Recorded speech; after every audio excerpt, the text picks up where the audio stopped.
मित्रों, आज के इस एनालिसिस में मैं आपको जो यूपीएससी सीएससी 2023 का एग्ज़ाम हुआ है उसमें जो भी क्वेश्चन पुट किए गए हैं या क्वेश्चन जो पूछे गए हैं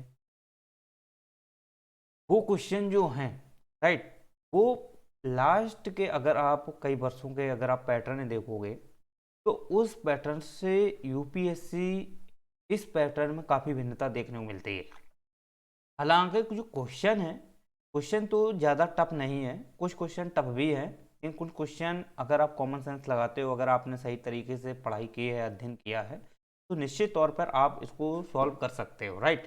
लेकिन ये क्वेश्चन जो टफ होने की, टफ लोग बोलते हैं या जो भी एस्पिरेंट बोलते हैं कि ये पेपर ज़्यादा टफ था, जैसा भी था, तो एक्चुअली में क्वेश्चन जो पुट किए गए हैं वो विशेष रूप से ज़्यादा टफ नहीं है। हालांकि उसमें जो ऑप्शन दिए गए हैं तो उस ऑप्शन के अंतर्गत अगर देखा जाए तो आप जो पहले विधि लोग यूज करते थे एलिमिनेशन वाली, ठीक, जैसे कि एलिमिनेशन का यूज करते थे, उसमें 1 2 3 करके आता था तो एलिमिनेट कर देते थे।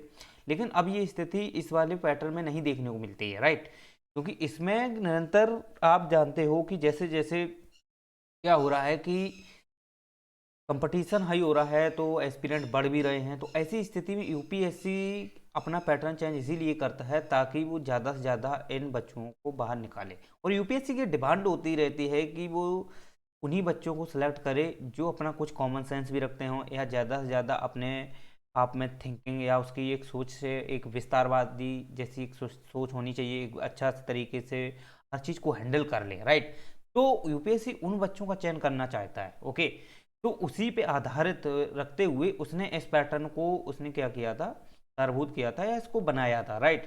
अब बात ये आती है कि इसके अंतर्गत जो उसने पैटर्न बनाया है तो इस पैटर्न में उसने देखा जाए तो कुछ ऐसे क्वेश्चन उसने पुट किए हैं और उस क्वेश्चनों में उसने ऐसा पैटर्न दिया है जैसे कि केवल दो, केवल तीन या सभी, या इस प्रकार से इनमें से कोई नहीं। तो इसमें आप क्या कर सकते हो, एलिमिनेट नहीं कर सकते हो, राइट। तो उसमें जो भी ऑप्शन देगा, राइट, जो भी क्वेश्चन पूछेगा और क्वेश्चन में क्वेश्चन के अंतर्गत जो ए बी सी डी करके जो पूरा पोर्शन देगा तो उसमें आपको पूरा पूरा आना चाहिए, राइट। अगर आपको पूरा नहीं आता है तो आप कहीं ना कहीं इसमें कंफ्यूजन क्रिएट करेंगे। तो इसी वजह से आप जानते हो, तो इसके कारण आप जानते हो कि यही जो यूपीएस जो ये आप इसे क्या बोलते हैं, जो पेपर है ये कठिन हो गया, राइट। अब हम सबसे पहले बात ये करेंगे कि ये एनालिसिस मैं क्यों लेके आया हूं, क्योंकि आप जानते हो कि यूपीएससी ने जो क्वेश्चन दिए हैं, राइट, यूपीएससी ने जो क्वेश्चन दिए हैं तो उस क्वेश्चन में कौन से क्वेश्चन कठिन है या कौन से क्वेश्चन इजी हैं, इस पे हम थोड़ा विचार विमर्श करेंगे और इसको हम डीपली समझने का प्रयास करेंगे।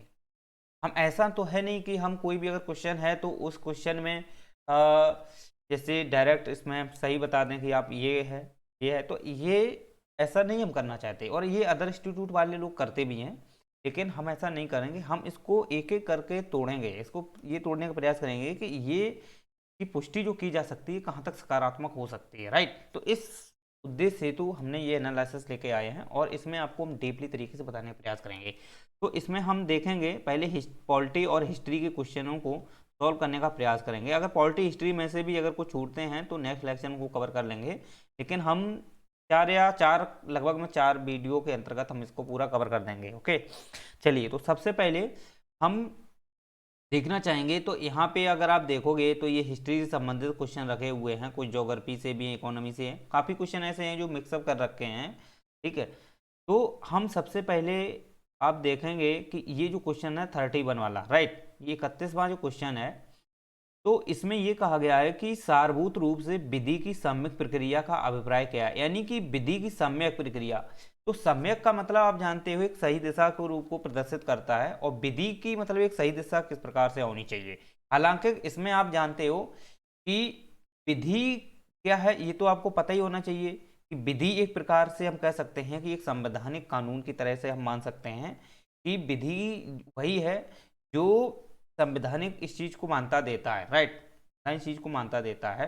तो अगर कोई भी चीज अगर विधि बनाई जाती है तो 100% है वो कानूनी तौर पर उसको दी जाएगी, राइट। और एक कानून जो है एक संविधान ही तो है, और क्या है। तो आप एक चीज बात मुझे ये बताइए कि जो विधि की सम्यक प्रक्रिया है, तो विधि का मतलब ही ये जानते हो कि विधि, अगर हम कोई भी कानून बनाते हैं या कोई भी कानून को हम बनाने के बाद उसको लागू करते हैं, इम्प्लीमेंट करते हैं जनता के अंतर्गत, तो वो सम्यक प्रक्रिया यानी कि वो प्रक्रिया जो है, विधि जो हम लागू कर रहे हैं उसकी दिशा किस प्रकार से होनी चाहिए, राइट।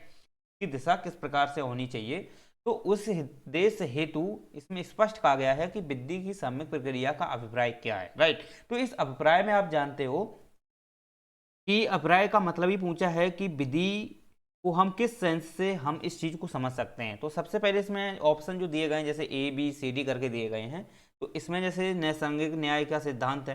तो आप एक बात मुझे ये बताइए कि नैसर्गिक जो न्याय का सिद्धांत है, क्या आप यहाँ तक विचार कर सकते हो क्या। देखिएगा, नैसर्गिक का जो न्याय का सिद्धांत है, ये एक्चुअली में प्राकृतिक कानून को मान्यता देता है, राइट। ये पूरा पूरा प्राकृतिक कानून है। और प्राकृतिक कानून का मतलब आप जानते हो कि हमारे यहाँ पर जो वेस्टर्न थिंकर रहे हैं, इन्होंने ज़्यादातर आपने देखा हो जॉन लॉक रहे हैं, तो ऐसे जो विचारक रहे हैं, इन्होंने प्राकृतिक कानून को मान्यता दी है, प्राकृतिक चीज़ों को माना है, यानी कि जो प्रकृति ने दिया है वही सत्य है। या हम ऐसे कह सकते हैं कि जो जैन धर्म रहा है वो अहिंसकवादी रहा है, तो उसने भी आप जानते हो कि प्रकृति चीज को ही ज्यादातर मान्यता दी है, राइट।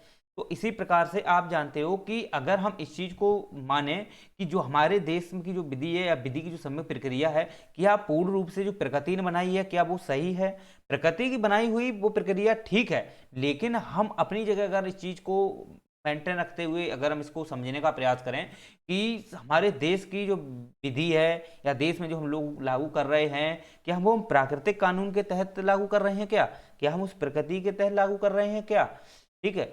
तो ये बात को देखनी पड़ेगी, क्योंकि आप जानते हो कि विधि की सम्यक प्रक्रिया को हम नैसर्गिक न्याय का सिद्धांत, यानी कि जो प्रकृति न्याय करती है वही सत्य है क्या, तो उसको हम विधि नहीं मान सकते हैं।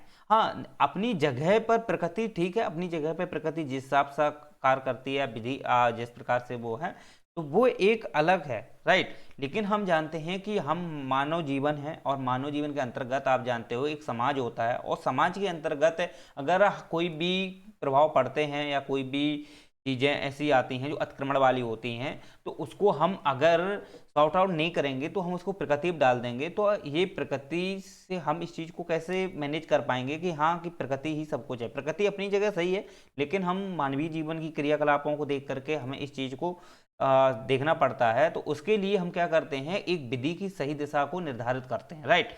तो आप इस चीज को मेंटेन कर सकते हैं, तो क्या ये सही है, तो ये पूरा की पूरा है जो प्रकृति संदर्भित है, तो इसको हम इसके अंतर्गत शामिल नहीं करेंगे, ओके। लेकिन हाँ, नैसर्गिक न्याय है वो प्राकृतिक कानून अलग है, तो प्राकृतिक कानून अपना एक अलग ही नियम है उसका, तो उसको हम विधि की सम्यक प्रक्रिया के तहत एक हम ये नहीं कह सकते हैं कि प्राकृतिक कानून ही सब कुछ ठीक है, विधि वही है, हम इस प्रकार से नहीं कह सकते हैं, राइट। बात अब आती है कि विधि द्वारा स्थापित प्रक्रिया क्या है। तो विधि द्वारा स्थापित प्रक्रिया आप जानते हो कि हमारे यहाँ पे जो संविधान है, ये संविधान में स्पष्ट है कि जो सुप्रीम कोर्ट है या हमारे यहाँ का जो जो न्यायालय है, राइट, वो विधि द्वारा स्थापित पद्धति के अनुसार ही काम करता है। विधि द्वारा स्थापित पद्धति का मतलब ये होता है कि जो भी विधि में दिया गया या जो भी कानून के अंतर्गत दिया गया है, जो भी स्पष्ट उसमें विवरण किया गया है, तो उसी के अनुसार न्यायालय क्या करेगा, उसमें काम करेगा, राइट। न्यायालय अपनी भी क्या देगा, समीक्षा करेगा, या न्यायालय जिस प्रकार से अपनी पुष्टि कर सकता है तो उस पर करने का प्रयास करेगा, विधि से बाहर नहीं जाएगा, ओके। तो विधि द्वारा जो स्थापित पद्धति है, तो ये एक्चुअली में देखा जाए तो विधि कानून में भी है, लेकिन आप जानते हो कि निरंतर संसद क्या करती है, अलग अलग प्रकार से कानून बनाती है, तो वो भी तो विधि के अंतर्गत है। अब वो विधि है, तो क्या वो विधि जो है, हो सकता है कि जो वो कानून बनाए वो जनता के लिए ठीक ना हो सकता है वो कानून बनाए वो जनता के अनुचित में हो। तो अभी आपने देखे हो जो बिल वगैरह थे, ठीक है, किसान बिल थे, उसमें लेके जनता को लेकर के काफ़ी आक्रोश था, चिंताजनक बातें थी, ठीक है। कुछ उसमें कुछ ऐसी प्रक्रिया या कुछ ऐसे तत्व उसमें शामिल किए गए थे जिनको लेकर जनता अपने आप में उस बात को भली भांति उसको नहीं समझ रही थी, ठीक है। तो अब बात यही आती है कि विधि द्वारा स्थापित पद्धति के अनुसार क्या वो कार्य कर सकती है विधि। ओके, तो ये कार्यपालिका पे डिपेंड हो जाता है, राइट, संसद पे डिपेंड हो जाता है। तो संसद विधि जो भी बनाती है, कानून बनाती है, राइट, हो सकता है कि वो जरूरी नहीं है कि वो राइट डायरेक्शन में हो, आवश्यक नहीं है ना। तो यहाँ पर विधि की सम्यक प्रक्रिया यानी कि सही दिशा क्या होनी चाहिए, तो वो विधि द्वारा स्थापित जो पद्धति है, विधि द्वारा स्थापित जो पद्धति है ये अपनी जगह सही है, लेकिन ये पूर्ण रूप से सम्यक प्रक्रिया को डिफाइन नहीं करती है, राइट, पूर्ण रूप से सम्यक प्रक्रिया को डिफाइन नहीं करती है। इसलिए यहाँ जो विधि है, यहाँ जो विधि है वो एक्चुअली में देखा जाए ना, तो हम स्थापित पद्धति यानी कि विधि की जो स्थापित पद्धति है, ठीक है, इसमें संविधान क्या होता है, संविधान के अंतर्गत जो जैसे सुप्रीम कोर्ट या कोई भी न्यायालय है हमारे यहाँ का, तो वो क्या है कि हाथ बंद जाते हैं। जबकि अमेरिका में अगर आप देखोगे तो अमेरिका में यथोचित प्रक्रिया है। तो अमेरिका में जब यथोचित प्रक्रिया है तो अमेरिका का जो सुप्रीम कोर्ट है वो एक्चुअली में सबसे उच्च स्तर का है, राइट, वो उच्च है, ठीक है, सबसे ज़्यादा, तो उसको पावर ज़्यादा है। तो वो क्या कर सकता है कि जैसे कोई भी अगर वहाँ की जो कांग्रेस है जैसे भी कोई भी कानून बनाती है कैसा भी करती है, तो वो अपने अकॉर्डिंग अपनी मतलब अपने हिसाब से उसे लगता है कि सही है गलत है तो उस हिसाब से निर्णय लेता है। लेकिन हमारे यहाँ का जो संविधान, हमारे यहाँ का जो न्यायालय है, तो वो क्या करता है, वो एक्चुअली में विधि अगर जो कानून जो संसद बना दिया है तो वो विधि के अंतर्गत अगर है तो याद रखना वो उसमें उसके हाथ बन जाते हैं तो उसी के अंतर्गत काम करेगा, राइट। लेकिन अब जानते हो, अब जानते हो कि अब क्या हुआ कि अब क्या हुआ है कि अब जानते हो कि सुप्रीम कोर्ट ने अलग अलग प्रकार से जैसे न्यायिक समीक्षा, ठीक है, न्याय पुनर्वलोकन, ये कुछ इस प्रकार से कुछ इसने प्रोविजन अपने रख रखे हैं ताकि कोई भी अगर संसद है या कार्यपालिका ऐसा कोई कानून बनाती है या कोई ऐसा लागू करती है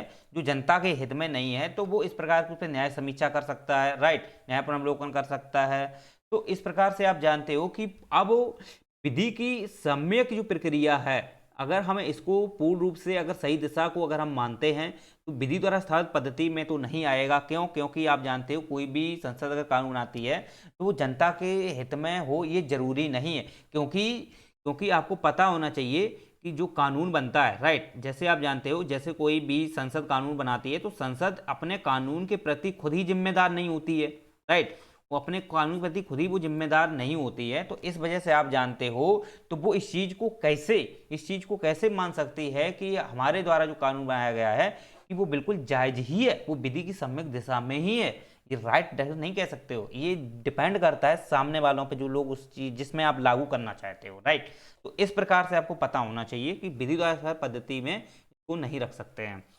अब बात आती है कि विधि की निष्पक्ष प्रयुक्ति, तो इसको हम बताएंगे, लेकिन आप जानते हो विधि की समझ जो समता है, राइट, विधि की समझ समता है, यानी कि विधि की समझ समता आप जानते हो ये आपको विधि की समझ समता है, ये ब्रिटेन में आपको मिल जाएगी देखने को, विधि की समझ समता, राइट। तो भारत में अगर अनुच्छेद अगर आप 14 देखोगे तो अनुच्छेद में स्पष्ट दिया गया है विधि की समझ समता विधियों के समान संरक्षण, राइट, यानी कि विधि की समझ समता का मतलब ये हुआ कि विधि जो भी विधि की समझ समता है तो किसी भी व्यक्ति को कोई विशेष अधिकार नहीं है, राइट, किसी व्यक्ति को कोई विशेष प्रयुक्ति नहीं दी गई है, कोई अधिकार विशेष नहीं दिए गए हैं, विधि के समक्ष वो सभी समान है, राइट, विधि के समक्ष वो सभी समान है, ये इसमें बात कही गई है। लेकिन आप जानते हो कि विधि के समक्ष तो सभी समान हैं, लेकिन आप जानते हो कि जो विधि लागू की गई है वो विधि के समक्ष समान है। तो आप एक बात यहाँ बताइए कि अगर कोई भी कानून बनता है तो वो कानून सरकार क्या कर सकती है, वो जो जैसे अनुसूचित वर्ग हैं, अल्पसंख्यक वर्ग हैं, उनके लिए भी कभी कभी अलग से आरक्षण दे सकती है, अलग से व्यवस्थाएं कर सकती है। तो वो विधि के समक्ष सभी को समान थोड़ी ना रख सकती है। वो भले ही संविधान में ये बात अनुच्छेद 14 कहता जरूर है कि विधि के समक्ष समान है सभी, लेकिन कुछ प्रयोजन ऐसे भी व्यवस्थाएं की गई हैं कि जो काफ़ी पिछड़े वर्ग हैं या काफ़ी ऐसे इस दयनीय दशा में अपने जीवन व्यतीत कर रहे हैं, तो उनको उत्थान के लिए, उनके जीवन के उत्थान के लिए सरकार क्या कर सकती है, इसमें कुछ नियम या कानून बना सकती है उनके अल्पसंख्यक वर्ग के लिए या अनुसूचित वर्ग के लिए अलग दे सकती है व्यवस्था। तो ऐसे हिसाब में आप समझ सकते हो कि क्या ये विधि की सम्यक प्रक्रिया के अंतर्गत आ जाएगा क्या? नहीं आ जाएगा ना, राइट। अब आती है विधि की निष्पक्ष प्रयुक्ति। तो विधि की निष्पक्ष जो प्रयुक्ति है ये बिल्कुल सही है। क्यों? क्योंकि आपको पता होना चाहिए कि विधि की जो निष्पक्ष प्रयुक्ति है ये एक्चुअली में देखा जाए तो हमारे यहाँ का जो संविधान है, हमारे यहाँ का जो संविधान है, संविधान का संरक्षणकर्ता कौन माना जाता है? सुप्रीम कोर्ट माना जाता है।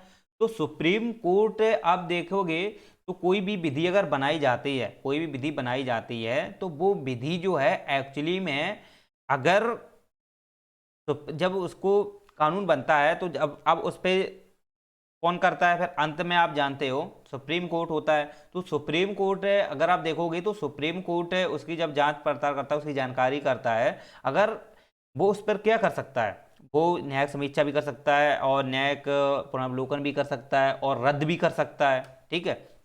तो ऐसी अवस्था में आप जानते हो कि वो निष्पक्ष करता है। क्या करता है? निष्पक्ष करता है। अगर उसे लगता है कि ये कानून ठीक नहीं है, जनहित के लिए सही नहीं है, तो ऐसी अवस्था में वो उसको शून्य घोषित कर सकता है, राइट। तो इसलिए इसे कह सकते हैं विधि की निष्पक्ष प्रयुक्ति। क्योंकि आप जानते हो, आपने एनजेएसी मामला सुना हो 2015 में, इसको क्या किया था उन्होंने, आया था तो जिसको खत्म कर दिया था, राइट। तो एनजेएसी जो था ये संसद या द्वारा जो दिया गया था, ठीक है, तो उन्होंने कहा कि ये हमारे हमारे न्यायिक व्यवस्था के अंतर्गत नहीं आता है, इसलिए ये कार्यपालिका का ये प्रस्तुति है, कार्यपालिका की ये क्या है, कार्यपालिका द्वारा दिया गया है। इस वजह से आप जानते हो कि ये जनहित के लिए जरूरी नहीं है कि हो सकता है, तो ये हमारे में कहीं ना कहीं हस्तक्षेप करता है। तो ऐसी अवस्था में उन्होंने उसको कैंसिल कर दिया था। तो विधि की सम्यक दिशा क्या है? विधि की निष्पक्ष प्रयुक्ति है, राइट। विधि की निष्पक्ष प्रयुक्ति है। चलिए, तो इसका क्वेश्चन क्या हुआ? विधि की निष्पक्ष प्रयुक्ति। चलो बात करते हैं दूसरा 32वां क्वेश्चन है। तो 32वां क्वेश्चन क्या कहता है?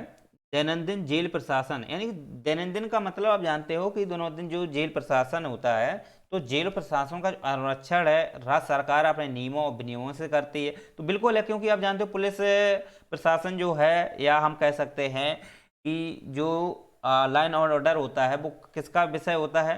तो वो होता है एक्चुअली में देखा जाए तो राज्य का, ठीक। ये तो एक राजसूची का विषय है ना पुलिस प्रशासन। तो आप जानते हो कि जेल प्रशासन भी अगर देखोगे तो ये एक्चुअली में देखा जाए तो पूरा के पूरा पुलिस डिपार्टमेंट से संबंधित होता है। तो एक्चुअली में जेल प्रशासन का जो काम होता है, उनका अनुरक्षण होता है, जेलों का अनुरक्षण राज्य सरकारें अपने नियमों, अपने विनियमों से ही करती है, राइट। विनियमों से ही करती है। अगर अब बात ये आती है कि जैसे इससे संबंधित अगर कोई भी विषय ऐसे होते हैं कि जैसे कि आपको पता होना चाहिए कि कुछ विषय, जैसे आप जानते हो कि बहुत सारे ऐसे विषय होते हैं जिसपे आप जानते हो कि केंद्र स्तर तक के वो विषय को मतलब एक केंद्र, ऐसे कुछ विषय होते हैं जो जिसपे लागू होना चाहिए कि वो जेल प्रशासन के अंतर्गत कुछ करना चाहे, तो वो अगर करना चाहे तो इसमें जो राष्ट्रपति होते हैं उस चीज़ को मान्यता देते हैं, तो हो सकता है। हालांकि इसी राजसूची का विषय है, ठीक है, तो इसमें पूर्ण रूप से जो राज्य ही है वो इसके लिए स्वतंत्र होता है, तो वो पूरा पूरा करता है, ठीक है। तो यहाँ पे आप देखोगे तो दैनंदिन जेल प्रशासन की जेलों का जो अनुरक्षण है राज्य सरकारें अपने नियमों से अनुसार करती है। तो ये बिल्कुल सही बात है, करती है, हाँ। लेकिन आप जानते हो इसमें इसमें एक बात, ये दूसरा ऑप्शन जो है ये क्या कहता है कि भारत में जेल का नियंत्रण जेल अधिनियम 1894, राइट। तो देखो जेल अधिनियम 1894, ये बात देखा जाए तो हो सकती है, ठीक है, राइट। इस बात को तो हम भी मानते हैं कि हो सकता है, लेकिन इसमें एक बात नीचे स्पष्ट ये कहा गया है कि जिससे जेल का विषय स्पष्ट रूप से प्रांतीय सरकारों के नियंत्रण में रहा है। लेकिन आप जानते हो कि 1894 में कोई भी प्रांतीय सरकार नहीं थी। आपको ये पता होना चाहिए कि 1919 में प्रांतों में सरकार आई थी, राइट। द्वैध शासन जब लागू हुआ था प्रांतों में, तो आपको पता होना चाहिए 1919 का ही तो अधिनियम था। भारत शासन जो 1919 का अधिनियम था उसके अंतर्गत आपको पता होना चाहिए कि जो प्रांतीय सरकारें थीं वो तब आई थी। इससे पहले प्रांतीय सरकारें कहाँ देखने को मिलती हैं, बताओ मुझे, नहीं है ना। तो आप एक बात मुझे ये बताइए कि जेल नियंत्रण अधिनियम ये हो सकता था तो उस समय ये केंद्र के द्वारा उसको नियंत्रण किया जाता था, राइट। केंद्र द्वारा उसको नियंत्रण किया जाता था, लेकिन बाद में इसको राज्यों में दे दिया गया था। लेकिन वो बाद में कब दिया गया था? जब प्रांतीय सरकारें आई थी। तो प्रांतीय सरकारें के अंतर्गत जो यहाँ की पुलिस व्यवस्था थी उसको राज्य के अंतर्गत उनको बलीभूत कर दिया गया था। तो इस प्रकार से आप जानते हो कि 1894 में जब ये जेल नियंत्रण अधिनियम आया था तो उसके अंतर्गत आपको पता होना चाहिए कि ये व्यवस्था जो थी उसमें केंद्र स्तर पर थी।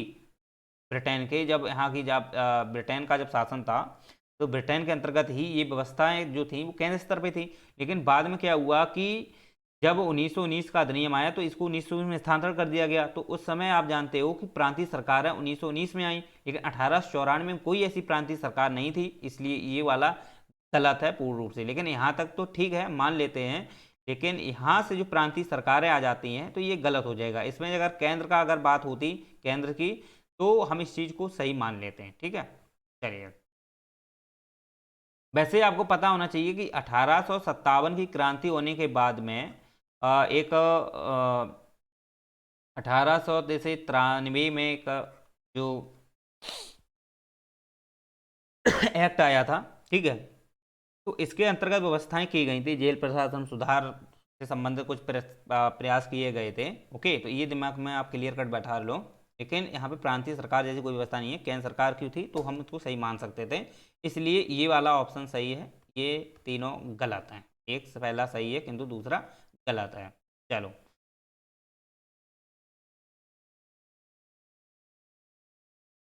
चलिए अब हम बात करते हैं 33वां क्वेश्चन की। तो 33वां क्वेश्चन अगर आप देखोगे तो निम्नलिखित में से कौन सा कथन किसी देश के संविधान के मुख्य प्रयोजन को सर्वोत्तम रूप से प्रतिबिंबित करता है? तो आप एक बात मुझे ये बताइए, ये आवश्यक विधियों के निर्माण के उद्देश्य का निर्धारण करता है। ये आवश्यक विधियां के निर्माण, अब एक बात मुझे ये बताइए, आवश्यक विधियां निर्माण का मतलब क्या होता है? पहले आप एक चीज को समझिए। तो वैसे संविधान हम कह सकते हैं कि विधियां जो होती हैं वो संविधान के अंतर्गत ही मानते हैं, कानून के अंतर्गत मान लेते हैं। कानून एक संविधान का एक प्रकार का दस्तावेज हम होता है। तो आप एक चीज ये बताइए कि विधियों के निर्माण के उद्देश्य का निर्धारण करता है क्या संविधान? तो आप एक बात मुझे ये बताइए कि संविधान में विधियां हैं कि विधियों में संविधान है? यहाँ पे तो बात ये आ गई कि विधियों के निर्माण के उद्देश्य को निर्धारण करता है। विधियों के निर्माण के उद्देश्य यानी कि हम कोई भी विधि बनाते हैं, राइट, कोई भी विधि बनाते हैं तो ये जो विधि है, राइट, ये जो विधि है तो इस विधि के निर्माण का उद्देश्य को निर्धारण कौन करता है? संविधान। ये बात इसमें कही गई है, ठीक है। लेकिन आपको ये एक बात दिमाग में आना चाहिए कि विधियां में तो आप जानते हो कि कोई भी संसद है कानून बनाती है, वो भी एक प्रकार से विधि है, राइट। लेकिन एक चीज़ यहाँ पे आप दिमाग में क्लियर कर रख लेना कि वो विधि है, वो संविधान के तौर पे तो हम दे सकते हैं, राइट, वो दे सकते हैं। लेकिन आप जानते हो कि यहाँ पर सबसे ज़्यादा सर्वोत्तम रूप दिया गया है। लेकिन आप जानते हो कि संविधान जो है, संविधान में कुछ चीज़ें ऐसे हैं जैसे कि मौलिक अधिकार भी दिया गया है, राइट। तो मौलिक अधिकार जो है, ठीक है, तो यहाँ पे स्पष्ट ये भी कहा गया है कि मौलिक अधिकार का उल्लंघन ना हो, ऐसी कोई विधि नहीं बना सकते हो ताकि मौलिक अधिकार का उल्लंघन हो या किसी के मौलिक अधिकार का हनन हो, राइट। तो इसमें अनुच्छेद 13 तो पूरी स्पष्ट कहता है विधि के संदर्भ में, लेकिन 368 भी देखा जाए तो वो क्या कर सकता है, इसको खारिज करने की भी बात करता है। चलिए, चलो, तो मौलिक अधिकार की बात थी ना, ठीक है। तो आप एक बात ये बताइए, अगर संसद कोई भी ऐसी विधि बनाती है, ऐसी विधि बना दे जो देश के हित के लिए ना हो, जनता के हित के लिए ना हो, तो आप एक बात बताइए, तो वो कानून बन गया तो क्या वो संविधान के तहत आ जाएगा? आ जाएगा। लेकिन आप जानते हो वो सर्वोत्तम रूप को प्रतिबिंबित नहीं करेगा, राइट। वो सर्वोत्तम रूप को प्रतिबिंबित नहीं करेगा, क्यों? क्योंकि संविधान का संरक्षक कर्ता किसे मानते हैं? वो मानते हैं सुप्रीम कोर्ट को। और सुप्रीम कोर्ट जो है, आप जानते हो संविधान किस दिशा में होना चाहिए, कैसा होना चाहिए, उसमें जो विधि बनाई गई है, ठीक है, उसमें जो विधि बनाई गई है वो विधि संविधान के तहत जो दी गई है वो ठीक है या नहीं है, वो इस चीज को कौन करता है? वो करता है सुप्रीम कोर्ट। तो आप एक बात ये बताइए कि अगर कोई भी कानून ऐसा संसद बना दे जो देश के हित के लिए ना हो, जनता के हित के लिए ना हो, तो क्या वो सर्वोत्तम रूप को प्रतिबिंबित करेगा? क्या वो भले ही संविधान में आ जाए, प्रतिबिंब करेगा? क्या नहीं करेगा? आप समझ रहे हो ना, क्योंकि इसका अंतिम संरक्षणकर्ता कौन है? सुप्रीम कोर्ट है, राइट, सुप्रीम कोर्ट है। तो ये गलत हो जाएगा, राइट। दूसरा आता है, यह राजनीतिक पदों सरकार के सृजन को सुकर बनाता है, यानी कि राजनीतिक पद है, सरकार के सृजन है, तो एक बात मुझे ये बताइए कि राजनीतिक पद हैं, सरकार है, तो राजनीतिक पद जो हैं ये संविधान का एक मुख्य प्रयोजन माना जाएगा क्या? राजनीतिक पद जो है संविधान का मुख्य प्रयोजन माना जाएगा क्या? ये तो इससे भी ज्यादा गलत माना जाएगा। क्यों? क्योंकि विधियां एक प्रकार संवैधानिक में फलीभूत होती हैं, लेकिन राजनीतिक पद जो है ये सर्वोत्तम रूप को कभी प्रतिबिंबित नहीं कर सकता है, कभी नहीं कर सकता है। क्यों? क्योंकि राजनीतिक पद जो आप देखोगे तो यहाँ पे निर्वाचन आयोग जो क्या कर सकता है, इनको राजनीतिक पदों को भी आप जानते हो जो कुछ ऐसे पद भी होते हैं जिनकी कोई मान्यता नहीं है, उनको खंडित भी कर सकता है। लेकिन जो मान्यता प्राप्त पद होते हैं उनको तो वो नहीं करता है, नहीं कर सकता है, ऐसा है नहीं, संविधान में नहीं कर सकता है। लेकिन कुछ ऐसे होते हैं उनको खत्म कर सकता है, शून्य घोषित कर सकता है। तो ऐसी स्थिति में राजनीतिक पद जो होते हैं तो उनको जरूरी नहीं है कि वो संविधान के अंतर्गत ही उनको शामिल कर सकते हैं, क्योंकि राजनीतिक पद जो हैं अलग अलग टाइप से आते रहते हैं, अलग अलग तरीके से नए नए राजनीतिक दल बनते हैं तो उनके पद दिए जाते हैं। ठीक है, तो ऐसे आप समझ सकते हो। और सरकार को ये सृजन करता है, शुक्र बनाता है। तो सरकार का ये सृजन अगर आप देखोगे तो आप एक बात ये बताइए कि कुछ सरकार को ये सृजन बनाता है तो ये ठीक है, लेकिन यहाँ तक आप देखोगे राजनीतिक पद जो हैं तो ये गलत हो जाएगा इस प्रकार से, ठीक, क्योंकि सर्वोत्तम रूप दिया गया है ना, तो आप ऐसे समझ सकते हो। इसके बाद आता है यह सरकार की शक्तियों को परिभाषित और सीमाबद्ध करता है।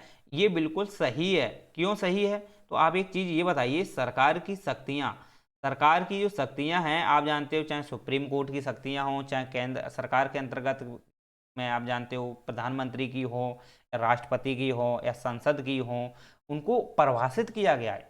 ठीक है, वो परिभाषित करता है। तो ये क्या है? संविधान का सर्वोत्तम रूप है, क्योंकि ये शक्तियों को परिभाषित करता है, साथ ही साथ सीमाबद्ध भी करता है। तो सीमाबद्ध क्यों करता है?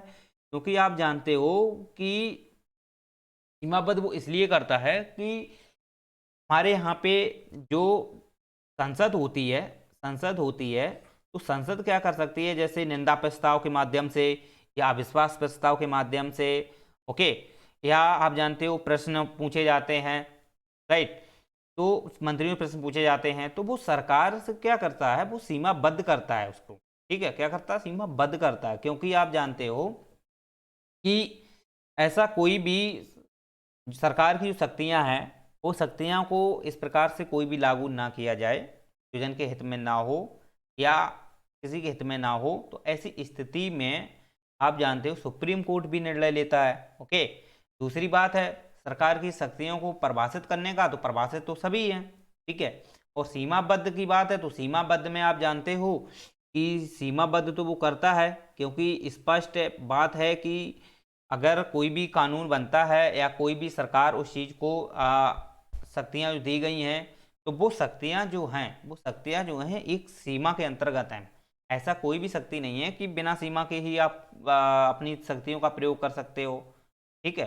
जबकि हमारे देश में सुप्रीम कोर्ट भी है, सुप्रीम कोर्ट भी अपनी ऐसी कोई शक्ति लागू नहीं कर सकता है कि जनता का उसमें हो सकता है, जनता का उसमें भला ना हो, जरूरी थोड़ी ना होता है ना। तो आप खुद समझ सकते हो कि संविधान जो है शक्तियों को देता है, परिभाषित करता है, लेकिन वो सीमाबद्ध भी करता है कि आप उसके दायरे में काम करते हुए अपना निर्णय लीजिए, ठीक है। ये सामाजिक न्याय है, सामाजिक समता है, सामाजिक सुरक्षा है। तो देखो ये इस पर बात तो कही गई है, सामाजिक न्याय, सामाजिक समता है, सामाजिक सुरक्षा, ये अनुच्छेद 14 में, तो ये उसका एक पार्ट हो जाता है संविधान का।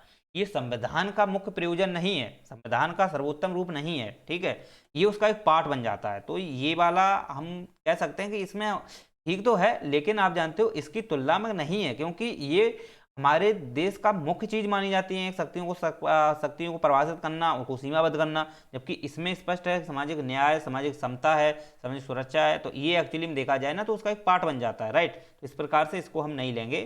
तो सर्वोत्तम रूप ये है, वैसे हैं तो सभी ठीक है अपनी अपनी जगह पे, लेकिन सर्वोत्तम ये माना जाएगा। चलिए,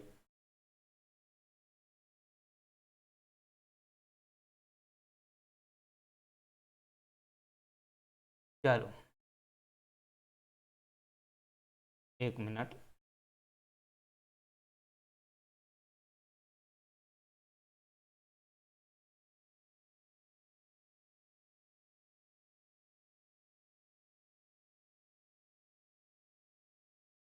34वां देखो क्वेश्चन आता है। 34 क्वेश्चन क्या कहता है कि भारत में निम्नलिखित में से किस संविधान के संशोधन के लिए, किस संविधान संशोधन के लिए व्यापक रूप से यह माना गया है कि उसे मूल अधिकारों को न्यायिक व्याख्या की अधिभूत करने के लिए अधिनियमित किया गया है। यानी कि इसमें ये कहना चाहता है, पहली बात तो इसकी भाषा जो है आप लोगों को समझ में नहीं आई होगी, हालांकि ये कहना चाहता है कि जो इनमें से कौन सा ऐसा संविधान संशोधन है जो ये व्यापक रूप से ये स्पष्ट करता है कि मूल अधिकारों की न्यायिक जो व्याख्या है वो उसके अंतर्गत शामिल की गई है। राइट, ठीक है, मूल अधिकारों की न्यायिक व्याख्या को अद्भुत करने के लिए अधिनियमित किया गया है। यानी कि मौलिक जो मूल अधिकार जो हैं उसकी जो न्यायिक व्याख्या है, मूल अधिकार जो है उनकी जो न्यायिक व्याख्या है वो किस अधिनियम के अंतर्गत इसको भलीभूत किया गया है। तो आपको एक बात बता दूं, क्लियर कट कर दूं कि इसमें जो अनुच्छेद हैं, इसमें जो अनुच्छेद हैं, पहली बात तो आप जानते हो कि पहला संशोधन पे हम पहले बात कर लें। तो पहला संशोधन अगर देखा जाए क्या ये सही हो सकता है, तो अभी हम इस पर थोड़ा डिस्कशन करते हैं, फिर हम बताएंगे ये सही हो सकता है या नहीं हो सकता है।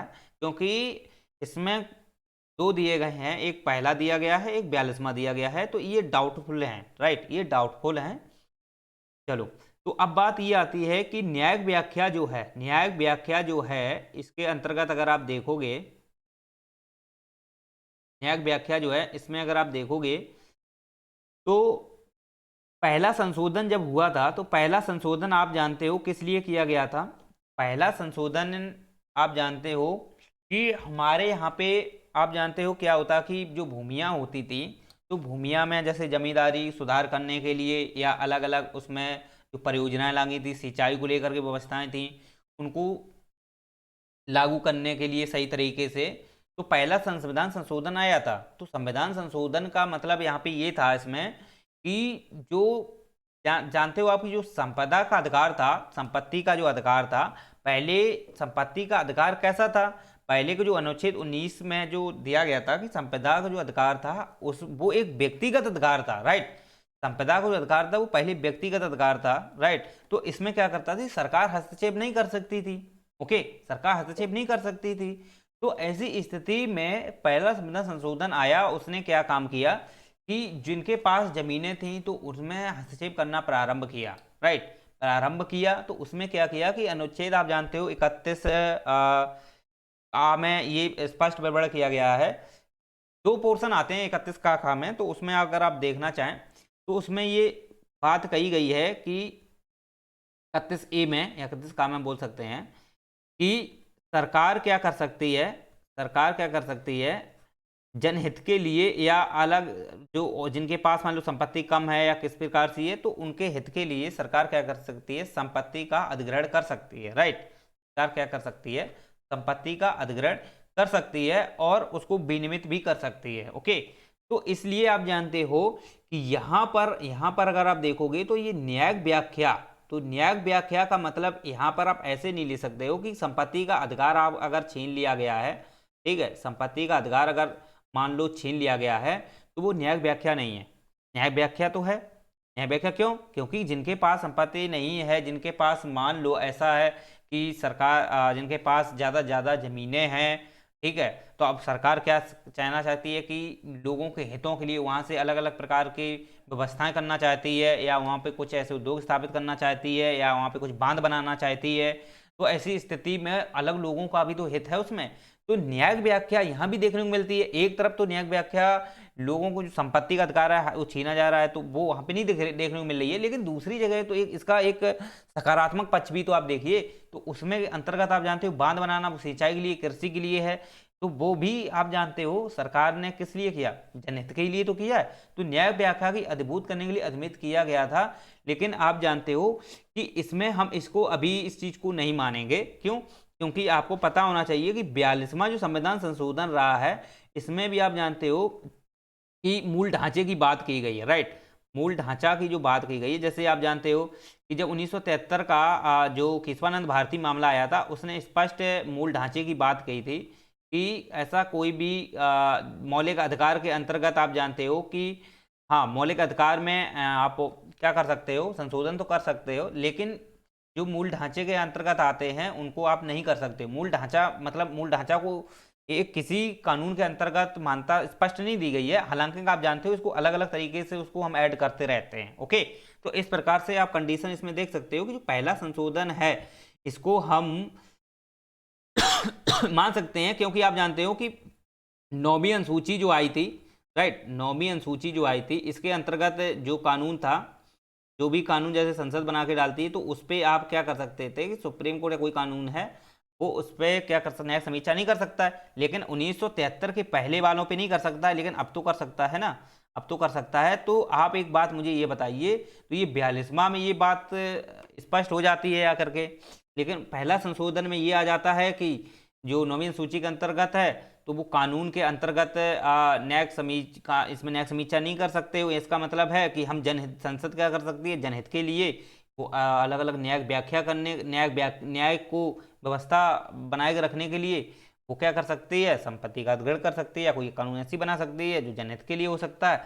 तो इसमें दोनों में ना कन्फ्यूजन क्रिएट होगा, ठीक है। अब इसमें आयोग क्या लेता है वो हम नहीं बता सकते हैं, हालांकि इस दो में अगर आप जैसे पहला संशोधन लगाया है तो ये भी इसमें है, तो दोनों ही ठीक लग रहे हैं, लेकिन अब वो क्या सोचता है, तो हो सकता है कि पहला संशोधन को वो ले, ओके, पहले संशोधन को वो ले, क्योंकि इसमें नौवीं अनुसूची जो है में जोड़ी गई थी वो इसीलिए। चलिए, और ये 44वां है, 46वां है, इसमें क्या 44वां में तो आपको पता ही होना चाहिए कि अलग अलग तरीके से काफ़ी विषय हैं, जैसे जैसे राष्ट्रपति को उसके लिए बाध्यकारी बना दिया गया था दूसरे पैटर्न में, जैसे कि इसमें फिर एक न्याय समीक्षा हुआ आ जाती है, ठीक है। और 46वां में आप जानते हो कि 46वां जो संविधान संशोधन था इसमें तो पता ही होना चाहिए आपको, ये तो हो ही नहीं सकता है, ये तो एजुकेशन से संबंधित था छोटे बच्चों के लिए। चलो, भारत के निम्नलिखित संगठनों में निकाय में थे विचार करना है, राइट, तो विचार कीजिए। इसमें अगर आप देखा जाए तो आप पहला संशोधन रख सकते हो, वैसे ले अब इस पर हम क्लियर नहीं कर सकते हैं, लेकिन है इसमें से यही दो ही हैं, तो अब वो क्या सोचता है वो इस हिसाब से ले सकता है निर्णय। भारत के निम्नलिखित संगठनों निकाय में विचार कीजिए, राष्ट्रीय पिछड़ा वर्ग आयोग, राष्ट्रीय मानवाधिकार आयोग, राष्ट्रीय विधि आयोग, राष्ट्रीय उपभोक्ता निवारण अधिनियम निवारण आयोग। तो आप एक बात ये बताइए कि इसमें क्या पूछा गया है, संवैधानिक, यानी कि ये संवैधानिक पूछा गया, यानी कि यह सांविधिक नहीं है, ये संवैधानिक है, यानी कि कौन से ऐसे संगठन या निकाय हैं, यानी कौन से ऐसे इसमें संगठन निकाय हैं चार में से जो संवैधानिक निकाय हैं, यानी कि संविधान की किसी न किसी अनुसूची के अंतर्गत उनको शामिल किया गया है, सॉरी, किसी किसी अनुच्छेद के अंतर्गत उनको उसका पुष्टि की गई है, विवरण दिया गया है, राइट, तो वो होते हैं संवैधानिक निकाय। तो आप एक मुझे बात ये बताइए इनमें से कौन है, तो पहली बात हम ये करते हैं राष्ट्रीय पिछड़ा वर्ग आयोग। तो राष्ट्रीय पिछड़ा वर्ग आयोग जब 12 अक्टूबर 1993 इसको गठित किया गया था, ठीक है, तो इसको 1993 में जब इसे गठित किया गया था तो उस समय ये एक्चुअली में देखा जाए ना तो पिछड़ा वर्ग आयोग जो था ये एक प्रकार से वैधानिक था, क्योंकि विधि के माध्यम से इसको स्पष्ट किया गया था, तो ये एक प्रकार का सांविधिक जिसे हम बोल सकते हैं था। लेकिन इसे 2018 में, ठीक है, 2018 में 3 से 38 बी के अंतर्गत इसको जब शामिल किया गया तो 102वां संविधान संशोधन आया, तो फिर इसको संवैधानिक दर्जा प्रदान किया गया, राइट, संवैधानिक दर्जा इसको प्रदान किया गया। और ये देखा जाए इस पे मेंस का भी क्वेश्चन पूछा गया है 2022 में, इस पे भी मैंने डिस्कशन किया है, आप एक बार देख लेना। तो ये तो बात सही है, ये क्या है, राष्ट्रीय पिछड़ा वर्ग आयोग है, ये वर्तमान में क्या है, ये वर्तमान में एक संवैधानिक आयोग है, राइट, कैसा है, राष्ट्रीय पिछड़ा वर्ग आयोग जो है संवैधानिक आयोग है। ये 338 बी के अंतर्गत आपको देखने को मिल जाएगा, ये 2018 में 102वां संविधान संशोधन आया था, उसके अंतर्गत इसको शामिल कर लिया गया था। चलिए, अब बात आता है राष्ट्रीय मानवाधिकार आयोग। क्या ये राष्ट्रीय मानवाधिकार जो आयोग है क्या ये आपका संवैधानिक निकाय है क्या?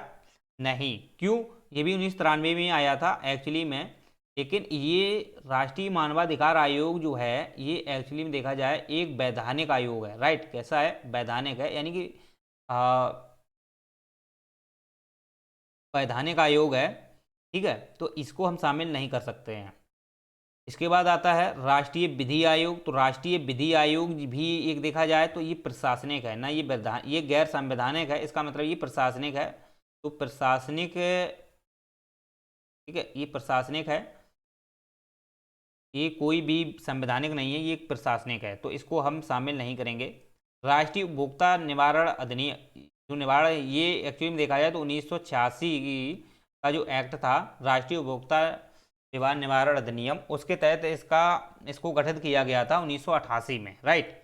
वो गठित तो 1988 में किया गया था, लेकिन आयोग जो था वो सॉरी एक्ट जो था वो कब आया था, 1986 में आया था। तो ये एक्चुअली में देखा जाए तो ये क्या है, अर्ध न्यायिक प्रकृति का है। ओके, ये क्या है, एक अर्ध न्यायिक प्रकृति का है, ठीक है। चलिए, तो ये किसी अनुच्छेद वगैरह में इसको नहीं दिया गया है, एक्चुअली में ये 1988 के तहत आया था, तो इसको भी हम नहीं लेंगे। तो इस प्रकार से इसका जो आंसर हो जाएगा वो हो जाएगा केवल ए, ठीक है, केवल ए, केवल कौन सा है, राष्ट्रीय पिछड़ा वर्ग आयोग। क्वेश्चन नंबर 36, तो क्वेश्चन नंबर अगर हम 36 की बात करें,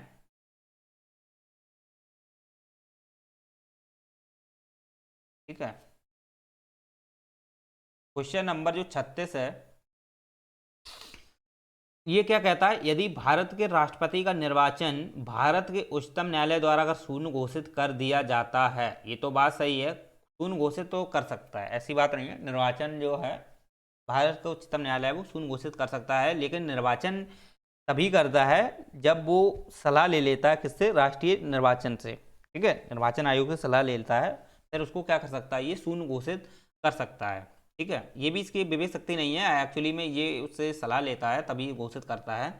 तो क्या होता है कि विनिश्चय तिथि से, यानी कि जो भी जिस टाइम ये शून्य घोषित किया गया है, तो उससे पूर्व के जो राष्ट्रपति के कार्य हैं, यानी कि राष्ट्रपति ने जो भी जैसे ये स्थिति कब बनती है आपको ये पता, अभी हम बताएंगे, रुको।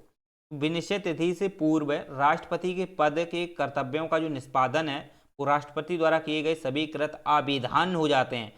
देखो, अविधान हो जाते हैं, वैसे यहाँ तक तो ये सही था, लेकिन अब बात ये आती है कि विनिश्चय तिथि से पूर्व राष्ट्रपति के जितने भी कर्तव्य होते हैं, उसने जो भी उसने कार्य किए हैं, क्या वो शून्य हो सकते हैं, क्या वो अविधान हो सकते हैं, खत्म कर दिए जाएंगे क्या, नहीं। अब जैसे जो चुनाव होता है, राइट, अब वो चुनाव हुआ, नया राष्ट्रपति आए, तो जो पूर्व के जो राष्ट्रपति होते हैं, पूर्व के जो राष्ट्रपति ने जो कार्य किए हैं, या जब तक जैसे कोई राष्ट्रपति होता है उसको मृत्यु हो जाती है तो राष्ट्रपति बनता है, राइट, तो क्या वो राष्ट्रपति तक कार्य करता है, फिर चुनाव, उसके लिए फिर चुनाव होते हैं, उपचुनाव होते हैं जैसे, ठीक है, उसके लिए अलग से चुनाव कराए जाते हैं। लेकिन आपको पता होना चाहिए वो चुनाव जो हैं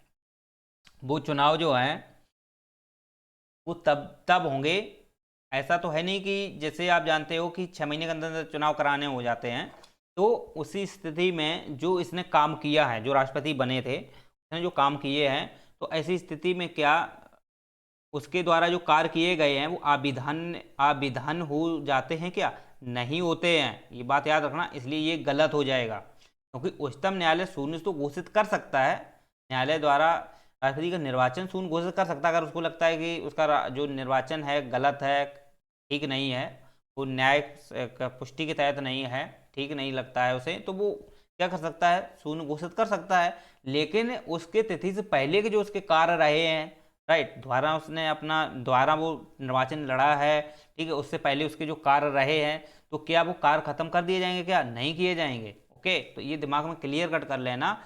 वो तो ये तिथि से पूर्व की बात कर रहा है, तिथि से पूर्व, यानी कि तिथि के दिन भी अगर उसने कोई भी अगर एक्ट लागू किया है या उसने कोई भी काम किया है, तो वो भी कार्य जो है ना वो विधिमान ही माना जाएगा, वो भी अविधान नहीं होगा।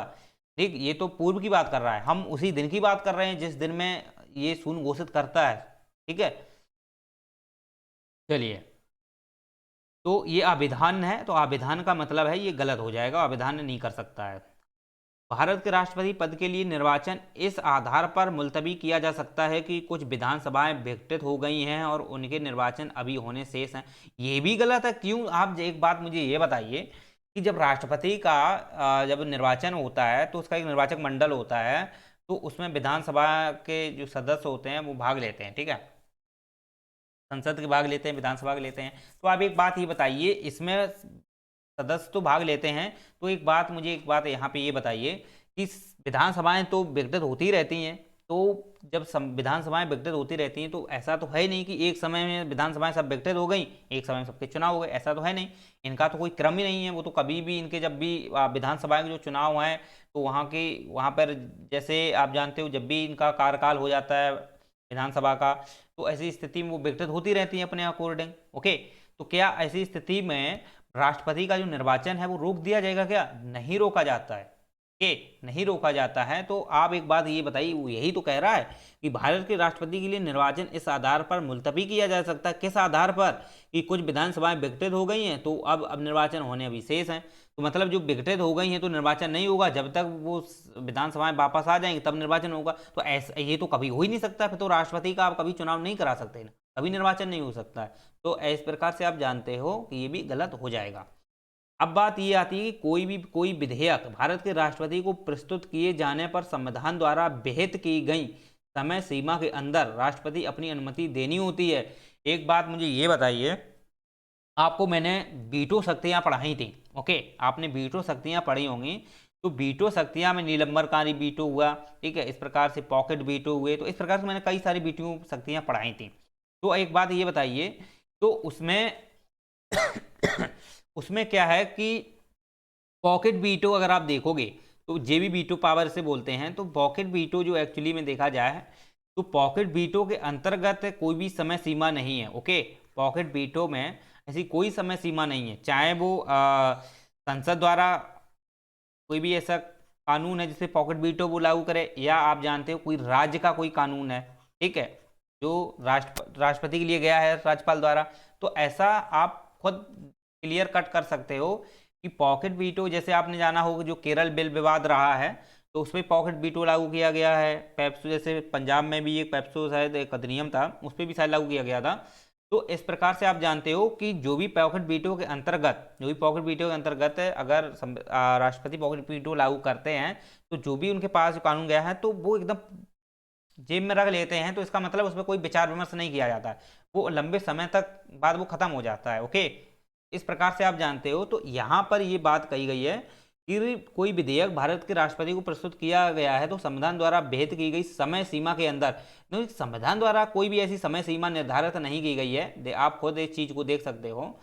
तो इस प्रकार से आप जानते हो कि हम इसका एग्जाम्पल खुद आप देख सकते हो, ये जेबी वीटो पावर है। ओके, तो इस प्रकार से केवल एक, केवल दो, ये तीनों गलत हैं, इनमें से कोई भी नहीं है। ठीक है, चलिए,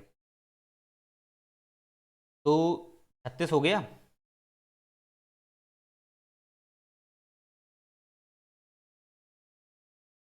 चलो अब हम बात करते हैं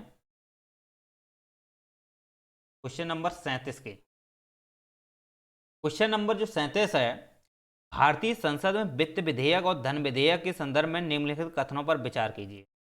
तो देखो, मैंने वित्त विधेयक और धन विधेयक को बहुत ही डिटेल से पढ़ाया था, ओके, बहुत ही डिटेल से पढ़ाया था। तो देखो, कोई भी धन विधेयक है, इसकी पुष्टि जो होती है आप जानते हो कौन करता है, आपको पता होना चाहिए। जब ये स्टार्टिंग में कोई भी विधेयक है, धन विधेयक है या नहीं है, तो इसकी पुष्टि जो है वो लोकसभा अध्यक्ष करता है। ओके, तो लोकसभा अध्यक्ष किसी भी विधेयक को वो धन विधेयक बना सकता है। कोई भी विधेयक हो, अगर वो आता है संसद में, अगर कोई विचार लाया जाता है कोई भी किसी धन विधेयक जैसे मंत्री द्वारा, ठीक है, तो वो विधेयक जो है एक्चुअली में देखा जाए, ये जो धन विधेयक होता है ये सीधा सीधा आप जानते हो किसे प्रभावित करता है, संचय निधि को प्रभावित करता है। राइट, ये संचय निधि को प्रभावित करता है क्योंकि इसमें जो टैक्स को घटाना, टैक्स को बढ़ाना, इससे संदर्भित होता है। लेकिन इसमें हम शुल्क को शामिल नहीं करेंगे। राइट, शुल्क हुए और जैसे बीमा संबंधित हुए, इनको हम शामिल नहीं करते हैं इसमें, लेकिन टैक्स से संबंधित जो होते हैं उनको हम शामिल कर लेते हैं। और जैसे बीमा है, शुल्क है, इनको जो लोक लेखा निधि होती है उसके अंतर्गत हम शामिल करते हैं, जबकि संचय निधि में हम शामिल नहीं करते हैं। तो संचय निधि को सीधा सीधा प्रभावित कौन करता है, वो करता है धन विधेयक। तो धन विधेयक जो है एक्चुअली में ये कौन सा विधेयक धन विधेयक है, इसकी पुष्टि जो करता है वो लोकसभा अध्यक्ष करता है। राइट, अब लोकसभा जब अध्यक्ष इसकी करता है तो लोकसभा अध्यक्ष भी हर एक विधेयक को धन विधेयक नहीं बना सकता है, क्योंकि धन विधेयक अगर पारित नहीं हुआ ना, धन विधेयक अगर पारित नहीं हुआ तो अब क्या होगा, सरकार को इस्तीफा देना पड़ जाता है। ठीक है, सरकार गिर जाती है, तो ऐसी स्थिति में धन विधेयक को तो पारित होना ही आवश्यक है। ओके, धन विधेयक को होना पावर आवश्यक है। और दूसरी बात है, धन विधेयक तो तभी आता है जब इस पे राष्ट्रपति अपनी पूर्ण अनुमति दे देते हैं। ओके, राष्ट्रपति अपनी पूर्ण अनुमति देते हैं, तो बाद में जब इस राष्ट्रपति के पास जाता है तो राष्ट्रपति भी इसको रोकते नहीं, ना वापस करते हैं इस पे, मतलब फिर क्या कर सकते हैं, वो सीधा सीधा सिग्नेचर इसको हाँ ही बोलते हैं। ओके, तो ये दिमाग में आपके माइंड में सेटअप होना चाहिए इस चीज़ को लेकर के। लेकिन यहाँ एक बात ये कही है, वित्त विधेयक, तो ये वित्त विधेयक और धन विधेयक होते क्या है एक्चुअली में, जितने भी धन विधेयक हैं वो सभी तो वित्त विधेयक होते ही हैं, सभी तो वित्त विधेयक होते ही हैं, लेकिन सभी वित्त विधेयक धन विधेयक नहीं होते हैं, क्योंकि कुछ वित्त विधेयक 110 वाले जितने हैं वो सभी तो धन विधेयक हैं। ओके, लेकिन जो 1 से 11 हैं, 1 से 17 में जो आते हैं, ठीक है, ये आप जानते हो ये वित्त विधेयक होते हैं, राइट। तो ऐसी स्थिति में यहाँ स्पष्ट अब देखो क्या कहा गया है कि जब लोकसभा, अब वित्त विधेयक कौन कौन होते हैं, जैसे मैंने आपको बताया शुल्क हुआ, और जैसे बीमा संबंधित कुछ चीज़ें होती हैं, और भी कराधान में जैसे कुछ चीज़ें एडवांस में सरकार जो लागू कर देती है, तो वो आप जानते हो नहीं शामिल होते हैं। चलिए, तो जब लोकसभा वित्त विधेयक को राज्यसभा में भेजती है, तो लोकसभा जब वित्त विधेयक को राज्यसभा में भेजती है तो राज्यसभा उस विधेयक को संशोधित या अस्वीकृत कर सकती है। बिल्कुल सही बात है, ये तो बिल्कुल सही बात है, कर सकती है। क्यों? क्योंकि आपको पता होना चाहिए कि यहाँ पर वित्त विधेयक की बात की गई, तो वित्त विधेयक में आप जानते हो चाहे लोकसभा हो चाहे राज्यसभा हो, दोनों को समान पावर होती है। ओके, वित्त विधेयक में संशोधन कर सकती है, अस्वीकृत कर सकती है, सब कुछ कर सकती है। वित्त विधेयक में संशोधन भी कर सकती है, अस्वीकृत भी कर सकती है। ओके, तो राज्यसभा को यहाँ समान पावर दी जाती है वित्त विधेयक के अंतर्गत, जबकि धन विधेयक में आप देखो, ये तो यहाँ बात हो गई संशोधन करते थे, ये तो बात सही है, समान पावर होती है। लेकिन जब अब बात आती है कि लोकसभा जब धन विधेयक को राज्यसभा में भेजती है, लोकसभा जब धन विधेयक को राज्यसभा में भेजती है तो राज्यसभा उस विधेयक को संशोधित या अस्वीकृत नहीं कर सकती है। बिल्कुल सही बात है, बिल्कुल नहीं कर सकती है, ये भी सही बात है। समझ में आ रहा? बिल्कुल सही है, ये भी सही आ रहा है।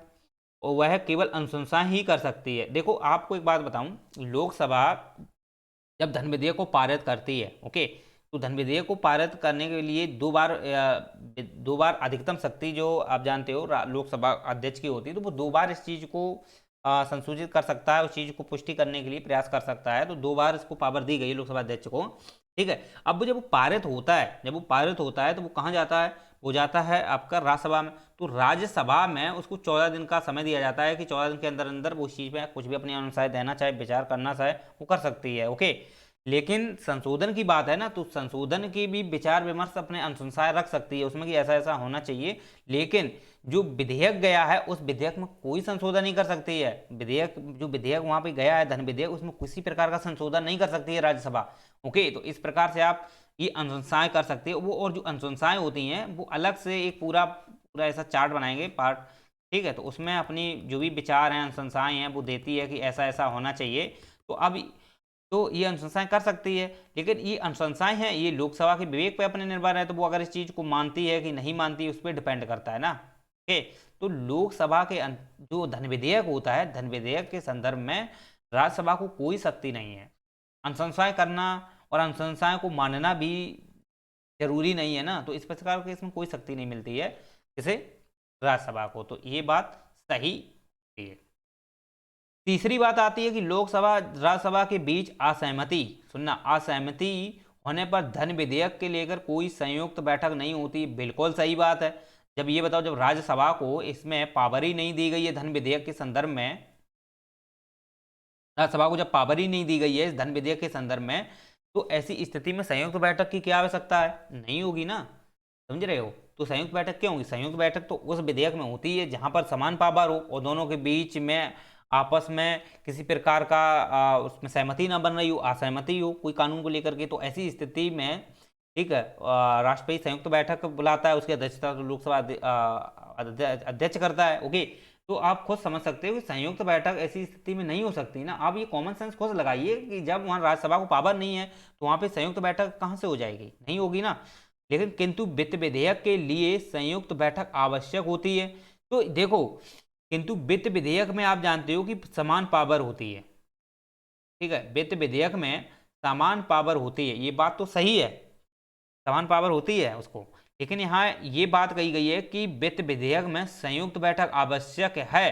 तो ये आवश्यक जो शब्द आता है ना, ये वाला, ये एक्चुअली में देखा जाए ना तो ये बच्चों को कंफ्यूज क्रिएट कर देगा। ठीक है।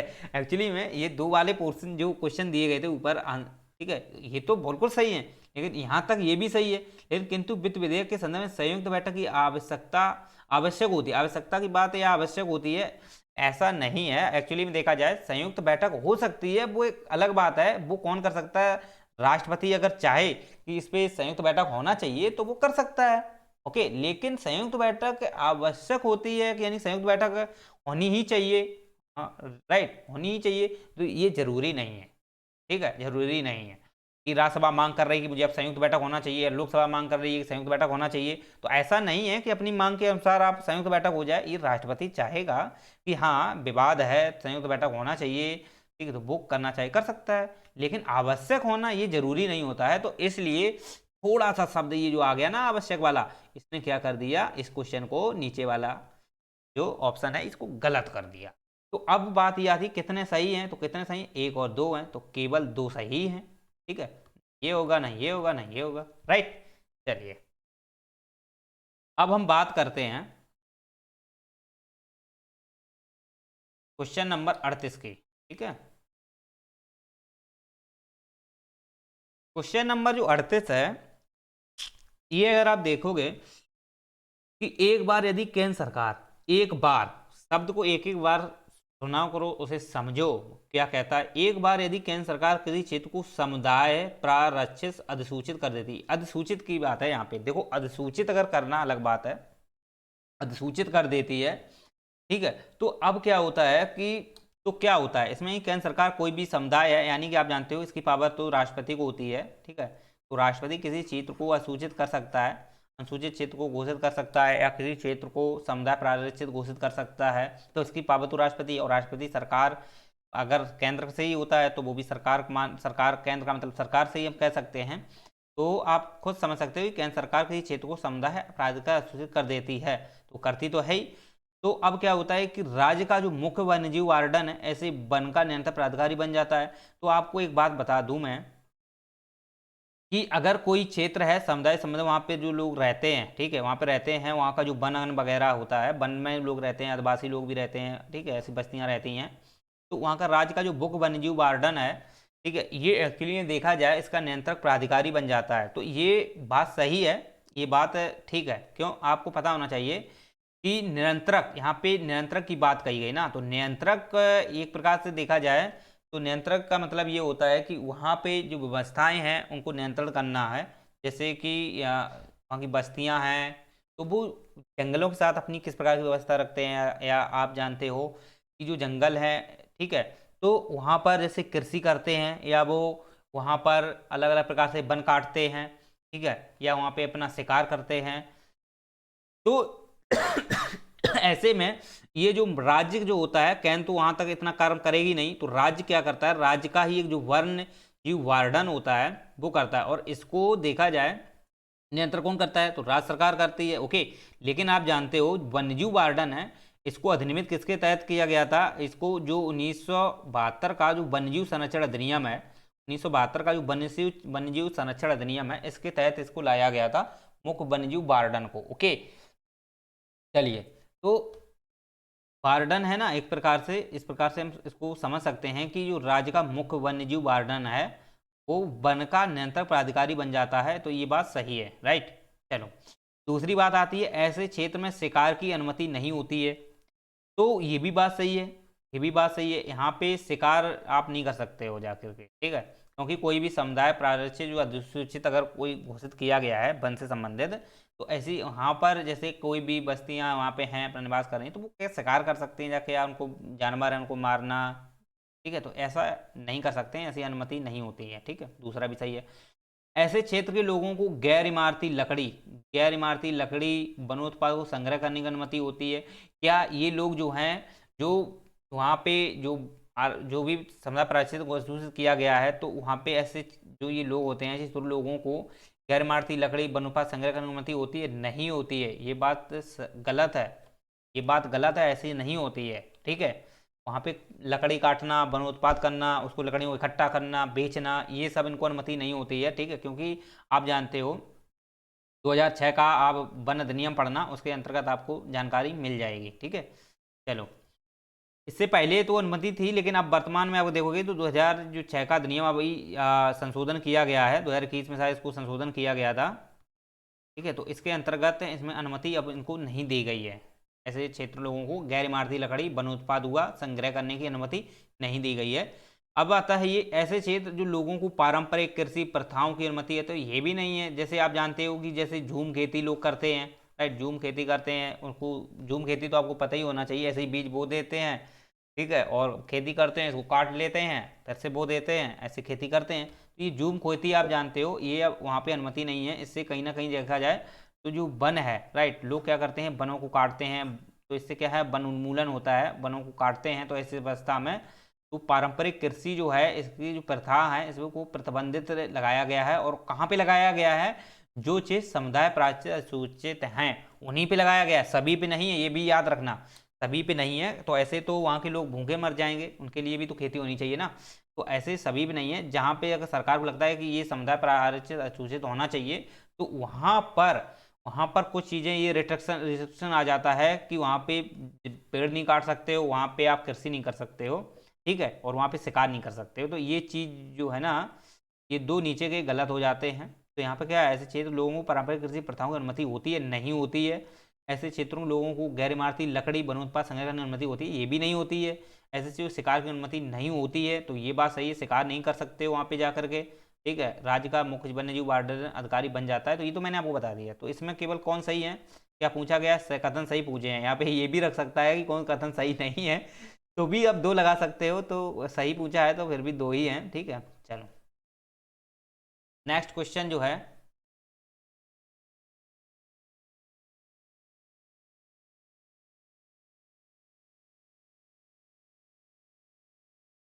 चालीस, जो 39 क्वेश्चन है, ये क्या कहता है, भारत में अनुसूचित क्षेत्र, भारत में अनुसूचित क्षेत्र संदर्भ में कथनों पर विचार करना होता है। तो आप एक बात देखो, किसी राज्य के भीतर कोई भी राज्य है, उसके में अंतर्गत जो अनुसूचित क्षेत्र हैं, अनुसूचित क्षेत्र का मतलब होता है जहाँ पर आप जानते हो अनुसूचित जो लोग रहते हैं, अनुसूचित जनजाति लोग रहते हैं, जाति या जनजाति लोग रहते हैं, तो उसमें अंतर्गत क्या होता है, अनुसूचित क्षेत्र की अनुसूचित क्षेत्र के रूप में अधिसूचना राष्ट्रपति के आदेश के माध्यम से होती है। तो ये तो मैंने आपको बताया ही है कि कोई भी क्षेत्र है, ठीक है, उसको क्या कर सकता है, अनुसूचित क्षेत्र घोषित कर सकता है। कौन कर सकता है, राष्ट्रपति कर सकता है। अब कुछ ऐसे पूर्वोत्तर क्षेत्र हैं, वहां पर भी घोषित कर सकता है वो, लेकिन आप जानते हो कि वहां पे उसका फिर वहाँ का जो भी राज्यपाल होता है, ठीक है, प्रशासक, जहाँ भी जैसे कहीं पर जो केंद्र शासित प्रदेश होते हैं तो प्रशासक होते हैं, तो फिर वहाँ पे वो अपना नियंत्रण रखते हैं। लेकिन वहाँ पे आप जानते हो अनुसूचित जो क्षेत्र होते हैं उसको घोषित करने की शक्ति होती है, उसका आदेश जो होता है वो राष्ट्रपति को ही होता है। ये बात सही है, ठीक है, ये बात सही है। किसी राज्य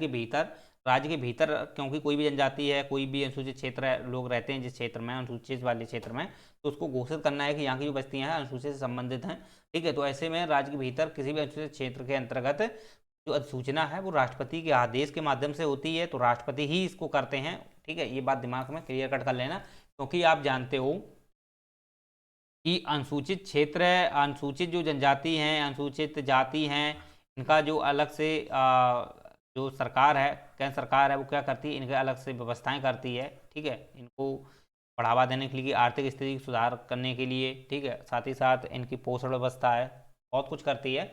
इसके लिए सरकार अनुसूचित क्षेत्र घोषित करती है, तो उनके लिए अलग से कानून व्यवस्थाएं बनाती है, राइट, अलग से कानून व्यवस्थाएं बनाती है। आप कुछ इस चीज़ को समझ सकते हो, तो इसलिए ये राष्ट्रपति के माध्यम से होती है, तो ये बात सही है। दूसरी बात आ जाती है कि अनुसूचित क्षेत्र के रूप में बनने वाली सबसे बड़ी प्रशासनिक इकाई जिला होती है। तो देखो अनुसूचित क्षेत्र के अंतर्गत सबसे बड़ी इकाई जिला नहीं, जबकि गांव होती है। एक बात दिमाग में क्लियर कट कर लो, गांव हो, अनुसूचित क्षेत्र एक प्रकार से उसको गांव में अलग अलग उसको विभाजित करते हैं, तो गांव एक प्रकार से देखा जाए तो सबसे बड़ी प्रशासनिक इकाई उसमें माना जाता है। अनुसूचित क्षेत्र के रूप में बने वाली सबसे बड़ी प्रशासनिक इकाई जिला नहीं, क्या होती है, गांव होती है। सबसे छोटी इकाई ब्लॉक या गाँवों का समूह होता है। तो सबसे छोटी बड़ी क्या है, वो तो गांव के रूप में ही होता है। तो इस प्रकार से ब्लॉक में गांव का समूह, ये नहीं हम कह सकते हैं गांव ही सबसे छोटा होता है, तो ये तो गलत है, ठीक है। अब इसके बाद आते हैं कि संबंधित राज्यों के मुख्यमंत्रियों से अपेक्षित है कि वे राज्यों के अनुसूचित क्षेत्रों प्रशासन के विषय में केंद्रीय गृह मंत्रालय, अरे ये मुख्यमंत्री कभी भी नहीं ऐसा कुछ करते हैं, क्योंकि आप जानते हो ये यहाँ पे राज्यपाल करते हैं, ठीक है, ये दिमाग में आप क्लियर कट करो कि ये राज्यपाल होते हैं। ये हमेशा कोई भी अनुशंसाएं हों या कोई भी अनुसूचित क्षेत्र से संबंधित हैं तो वहाँ पे क्या करते हैं, राज्यपाल ही करते हैं। ओके, आप ये पूर्वोत्तर क्षेत्र हैं या दक्षिणी क्षेत्र हैं तो वहाँ पे आप देखोगे ना तो अनुसूचित क्षेत्र जो किए जाते हैं उनकी जिम्मेदारी आप जानते हो, वहाँ का नियंत्रण जो कौन करेगा वो फिर वहाँ का जो राज्यपाल होता है वो उस चीज़ को नियंत्रण करता है। वहाँ की रिपोर्ट वगैरह है वो किसे देता है, वो केंद्र में देता है, तो केंद्र में जो गृह मंत्रालय को ही देता है, तो वो राज्यपाल का काम है ना, ये मुख्यमंत्रियों का यहाँ कोई काम नहीं होता है। तो इस प्रकार से ये भी गलत है, तो इसका केवल कौन सा कथन सही है, तो ये केवल एक कथन सही माना जाएगा। चलो देखो टाइम बहुत कम है ना, तो इस वजह से थोड़ा थोड़ा दिन करते हुए बताते चलेंगे।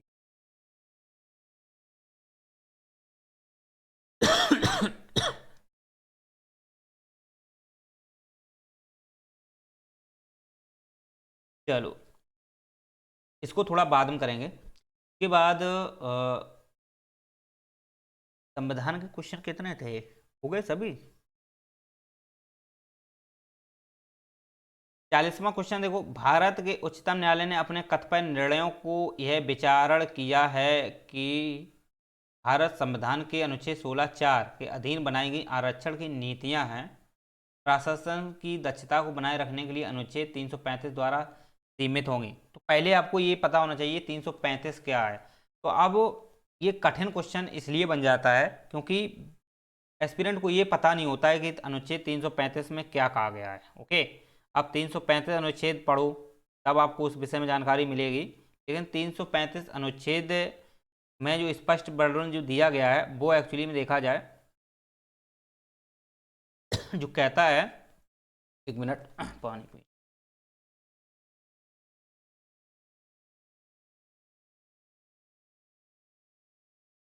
एक मिनट वेट करो, पानी थोड़ा।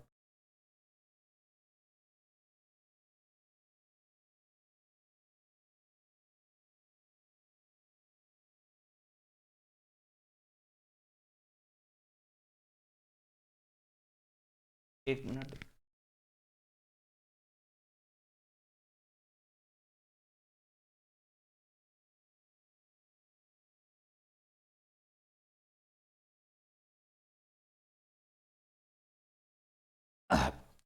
चलो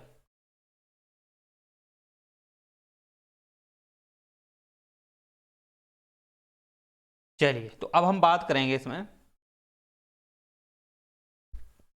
कि भारत के उच्चतम न्यायालय ने अपने कतिपय निर्णयों को विचारण किया है कि भारत के संविधान के अनुच्छेद 16(4) में आप जानते ही हो इस विवरण दिया ही गया है। 16(4) के अंतर्गत है, आप जानते हो आरक्षण को लेकर के व्यवस्था की गई है।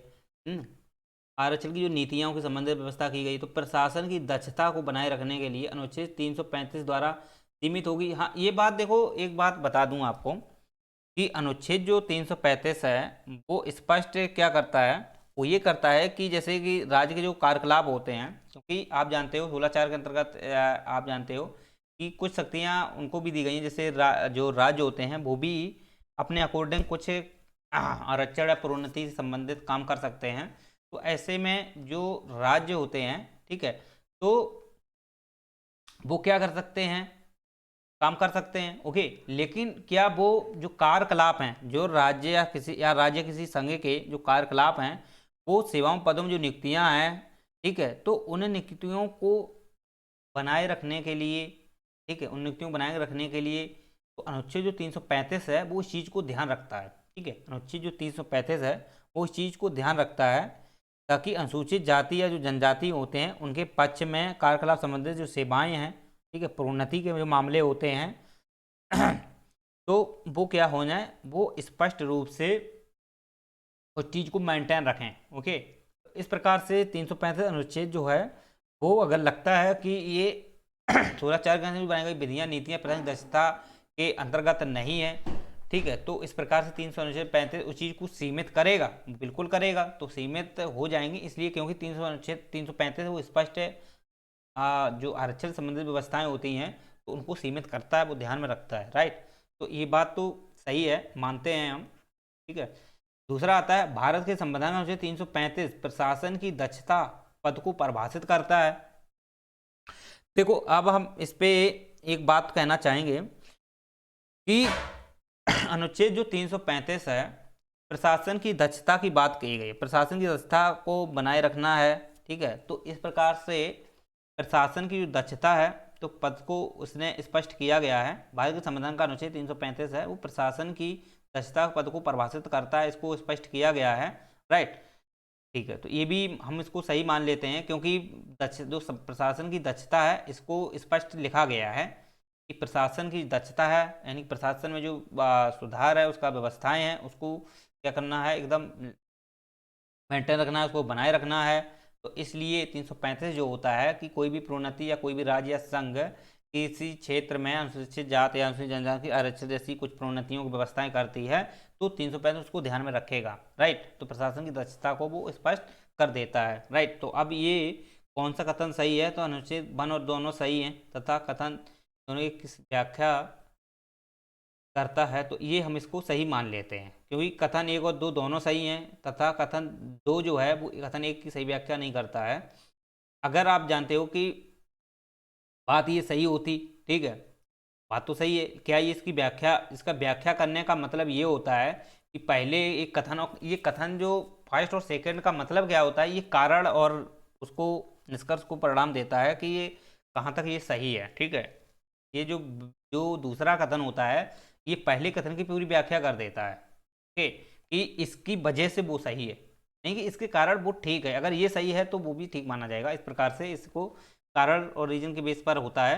इस प्रकार से अगर ये बात प्रशासन की दक्षता को प्रभावित कर रहा है तो 100% है इसका ये हो जाएगा ये वाला, क्योंकि इसकी ये व्याख्या करेगा। अगर ये अलग से इसकी व्यवस्था दी जाती है ना तो इसकी व्याख्या ये नहीं करता। तो हमारे हिसाब से तो ये है, लेकिन आप एक बार देख सकते हैं। चलो अगला क्वेश्चन आता है,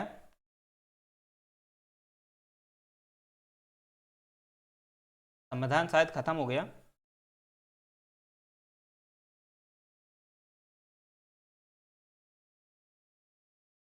चलो 41वां क्वेश्चन, 41 क्वेश्चन जो है, जैसे धान्य कटक जो महासंघकों के अधीन एक प्रमुख बौद्ध केंद्र के रूप में समृद्ध हुआ, निम्न में किस क्षेत्र में अवस्थित था। देखो एक्चुअली देखा जाए ना, ये जो धान्य कटक है ये आपको देखा जाए तो आपको पता होना चाहिए कि जो बौद्ध धर्म रहा है, जो बौद्ध धर्म रहा है, तो बौद्ध धर्म में ये महासंघ, आप जानते हो कि आपने महासंघ का मतलब आप यहाँ पे पहले समझो कि जब आपको पता होना चाहिए कि बौद्ध धर्म जब काफ़ी अलग अलग प्रकार से विकसित हो रहा था हीनयान महायान शाखाओं से संबंधित, तो ऐसी अवस्था में एक बात क्लियर कट थी कि वहाँ पे कुछ ऐसी थी संगीति, जैसे बौद्ध संगीति हुआ करती थी, तो लोग इस धर्म को अपनाने के लिए अलग अलग प्रकार से राजा महाराजा हुआ करते थे, वो बौद्ध संगीति कराते थे, ठीक है। तो आपने देखा हो कि अजातशत्रु ने बौद्ध संगीति कराई, कनिष्क ने बौद्ध संगीति कराई, ठीक है। तो इस प्रकार से बौद्ध संगीतियाँ हुआ करती थी। कनिष्क ने जैसे कुंडरबन में बौद्ध संगीति कराई थी, ठीक है, जम्मू कश्मीर बताया था, ओके। तो आप कुंडरबन में, तो आप वहाँ माँ संगमा, तो ये क्या थे माँ संगकों के एक प्रकार से देखा जाए ना, तो ये बौद्ध संगीति में एक मतलब जब हुआ करती थी तो वहाँ पे संघ बनाया करते थे, तो उसके अध्यक्ष होते थे, उपाध्यक्ष होते थे, ओके। तो उसी प्रकार से आप जानते हो तो धान्य कटक, धान्य कटक अगर आप देखोगे ना तो ये एक प्रकार का कहाँ कौन क्या है था, ये क्षेत्र है धान कटक प्रकार का, ये क्षेत्र है धान कटक जो महासंघों के अधीन एक प्रमुख बौद्ध केंद्र के रूप में समृद्ध हुआ, किस क्षेत्र में अवस्थित था। तो आपको एक बात क्लियर कट कर दूं कि मगध, कलिंग, गांधार, आंध्र, तो क्या ये आंध्र में अवस्थित था, क्या ये गांधार में अवस्थित था, क्या ये कलिंग में अवस्थित था, कि ये मगध में था। तो आपको एक बात हम बता दें कि महासंघों के जो धान्य कटक जो था ये प्रमुख बौद्ध केंद्र के रूप में समृद्ध हुआ, ये किसमें था। तो आपको एक बात क्लियर कट कर दें कि जो धान्य कटक जो था ये सातवाहन, आपने जब देखा हो कि सातवाहन पहले कहाँ पर थे, पहले थे ये महाराष्ट्र गुजरात वाले क्षेत्र में रहा करते थे, लेकिन बाद में ये कहाँ आ गए, शक जब इन्होंने इन पर जब शक ने हमला किया तो इसकी वजह से, शक के डर की वजह से ये आंध्र वाले क्षेत्र में आ गए थे। तो आंध्र वाले क्षेत्र में आ गए थे, तो ये सातवाहन जो लोग हुआ करते थे, तो सातवाहन के जो राजा हुआ करते थे, जिसमें आपने खूब नाम सुना हो, कुलकर्णी वगैरह नाम आपने सुना हो, ठीक है। तो ये सातवाहन के जो वंशज थे, तो इन वंशज ने देखा जाए ना तो ये भी बौद्ध धर्म को मानते थे, ठीक है, ये भी बौद्ध धर्म को मानते थे। तो इन्होंने बौद्ध धर्म से संबंधित काफ़ी इन्होंने बौद्ध धर्म को अपनाया, उनको मान्यताएं दी हैं।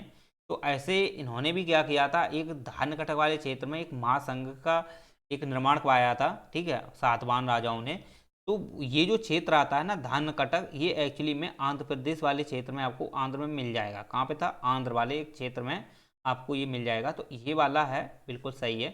गांधार, ये तीनों सही नहीं है, ठीक है, क्योंकि आंध्र वाले ही क्षेत्र में आपको मिलेगा। और सातवाहन राजा जब वहाँ रहते थे तो उनके संरक्षण में ही धान्य कटक वाला ये क्षेत्र आता है।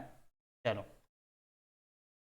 इसके बाद आता है प्राचीन भारत के समय में कथन विचार कीजिए। स्तूप की संकल्पना मूलतः बौद्ध संकल्पना है।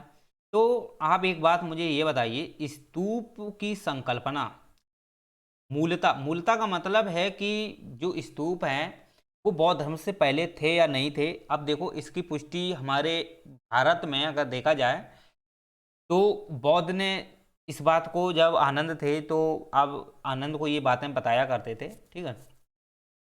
तो उन्होंने क्वेश्चन किया था कि गुरुदेव जब आप मृत्यु हो जाए तो आपके हम अवशेष किस अवस्था में रखेंगे, कैसे अवशेष कहाँ क्या करेंगे। तो उन्होंने ये बात कहा था कि आप एक स्तूप बनवाना, तो और उसमें अवशेष मेरे जो निक्षेप हैं उनको क्या करना, जो अवशेषों का जो निक्षेप हैं वो क्या करना, आप उस पर स्तूप बनवा देना। तो इन्होंने ये बात कही थी, ठीक है। तो स्तूप की संकल्पना मूलतः बौद्ध केंद्र है। तो मूलतः देखा जाए तो ये एक प्रकार सा कंफ्यूजन क्रिएट करेगा। क्या इससे पहले स्तूप नहीं हुआ करते थे क्या? जो बौद्ध धर्म था, बौद्ध धर्म में स्तूप का ही निर्माण हुआ, इससे पहले का स्तूप होते नहीं थे कि? हाँ, हो सकते थे, क्योंकि उस समय देखा जाए तो काफ़ी राजा महाराजा जो थे, ठीक है, काफ़ी राजा महाराजा जो भी थे ना, तो वो भी इस पे विचार करते थे। ऐसी बात नहीं है कि विचार नहीं करते थे, लेकिन आप जानते हो उन्होंने ऐसी कोई भी पुष्टि या कोई भी भारत के अंतर्गत ऐसी स्तूप जैसा कोई निर्माण नहीं कराया था, राइट। कोई स्तूप का निर्माण देखने को नहीं मिलता है। लेकिन आप मूलतः बौद्ध संकल्पना है, तो बौद्ध संकल्पना हम इस प्रकार से इसको मान सकते हैं, क्योंकि बौद्ध धर्म में भगवान बुद्ध ने ही ये बात कही थी कि हमारे जो स्तूप हैं वो आप जो भी मेरे अवशेष हैं उसके ऊपर स्तूप बनवा देना, ठीक है। तब से स्तूप बनने लगे, अशोक ने बहुत सारे स्तूप बनवाए, ओके। तो आप इस प्रकार से कह सकते हो कि बौद्ध संकल्पना जो थी ये मूलतः है। तो मूलतः इसलिए मान सकते हैं कि इससे पहले हो सकते हैं, क्योंकि बौद्ध धर्म में जो भगवान बुद्ध थे उनको कहाँ से समझ में आया कि ऐसे अवशेष रखो के ऊपर बौद्ध स्तूप रखो, ठीक, स्तूप बनवाओ। तो ये कहीं ना कहीं किसी से प्रभावित होंगे, या इनके अंदर कुछ ऐसी या कुछ ऐसा इनको चिंतन हुआ है, ताकि ये इस प्रकार की बात उन्होंने कही, स्तूप बनवाने की।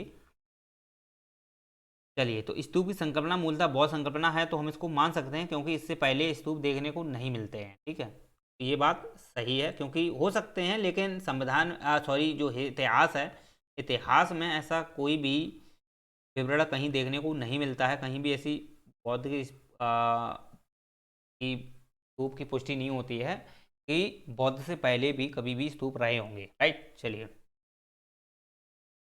स्तूप आमतौर पर अवशेषों का निक्षेपागार, ये तो बिल्कुल ही सही, ये तो हर कोई बता लेगा ये वाला। इसमें भले ही इस एस्पिरेंट कन्फ्यूजन करें, लेकिन ये हर कोई बता लेगा, हर एस्पिरेंट बता लेगा कि हाँ ये तो सामान्य है, इसमें अवशेष ऐसे रख दिए, इसके बाद ऐसा बना दिया, ठीक है। अब बात आती है तीसरे की। तो बौद्ध परंपरा में स्तूप एक संकल्प अर्पित या स्मारक संरचना होती थी। देखो, संकल्प अर्पित तो होता ही था, ठीक है, संकल्प अर्पित होता ही था, या स्मारक संरचना। तो आपको बता दें कि स्तूप जब बनाए जाते थे तो स्तूप एक्चुअली में देखा जाए तो ये 4 प्रकार से होते थे, ठीक है, अलग अलग प्रकार के होते थे। जैसे उसमें हर्मिका से संबंधित स्मारक बनाई जाती, हर्मिका भी होती थी, देखा हो, उसमें ऊपर टोपी बनती थी, है। इस प्रकार से बनाए जाते थे। तो अशोक, और आपने देखा हो तो अशोक ने आगे से स्मारक का भी निर्माण किया था। तो बौद्ध परंपरा में ही इसको हम शामिल कर लेते हैं। तो ये 4 प्रकार से स्तूपों का निर्माण वहाँ होने लगा था, राइट। एक तो सामान्य स्तूप होते थे, एक कच्चे टाइप से बनाए जाते थे, कुछ इमारती भी वो बनाए जाते थे। इस प्रकार से स्तूप का वहाँ पे निर्माण देखने को मिलता है। तो ये बौद्ध परंपरा में एक संकल्प अर्पित या स्मारक संरचना होती थी, कि बिल्कुल सही है। तो इसलिए कितने कथन सही हैं, तो पहला, दूसरा, तीसरा, ये तीनों की तीनों कथन ही सत्य हैं। चलो अब बात करते हैं 43 क्वेश्चन की। 43 क्वेश्चन जो है इसमें आता है, प्राचीन दक्षिण भारत में कोरकई है, पूमपोहार है और मुरिची, ये किस रूप से सुविख्यात थे? तो आप एक बात मुझे बताओ, दक्षिण भारत में जो राजवंश होते थे पहले आपने देखे हों, सबसे पहले जो राजवंश रहे हैं, ठीक है, जो चेर चोल पांड्य वंश रहे हैं, का एक संगम पूरा देखने को मिलता है। ठीक है, कोरकई, पूमपोहार, मुर्ची, ये भी वंश रहा। इसके बाद आप जानते हो कि चोल वंश भी रहा है, 8वीं 9वीं शताब्दी में आया चोल वंश था। तो उस समय आप देखोगे ना, तो ये कोरकई जो पूमपोहार है और मुर्ची जो थे, मुर्ची नहीं सॉरी मुचीरी है, मुचीर ओके, रूप में विख्यात थे। तो आप इसको कोरकई या मुचीरी का मैंने भी हालांकि नाम सुना है बहुत कम कम, लेकिन पूमपोहार को तो हम जानते थे कि ये एक प्रकार का देखा जाए क्या था, ये एक बंदरगाह होते थे, अर्थात ये पत्तन होते थे, राइट। कैसे होते थे? ये पत्तन होते थे। ये लौह निर्माण केंद्र होते थे। तो नहीं, ये जैन तीर्थों के चैत्य, तो ये कुछ नहीं था, राजधानी नगर नहीं थे, ये पत्तन ही होते थे। इस प्रकार से हम इसको कर सकते हैं। तो ये वन लाइनर फैक्ट वाला है, ये आपके माइंड में क्लियर होना चाहिए। चलो इसके बाद आता है,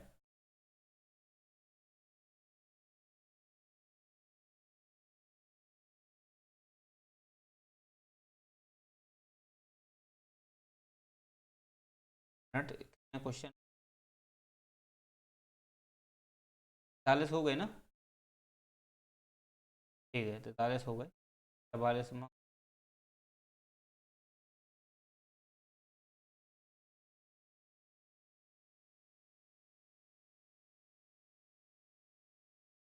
चलो 44वां क्वेश्चन देखोगे आप।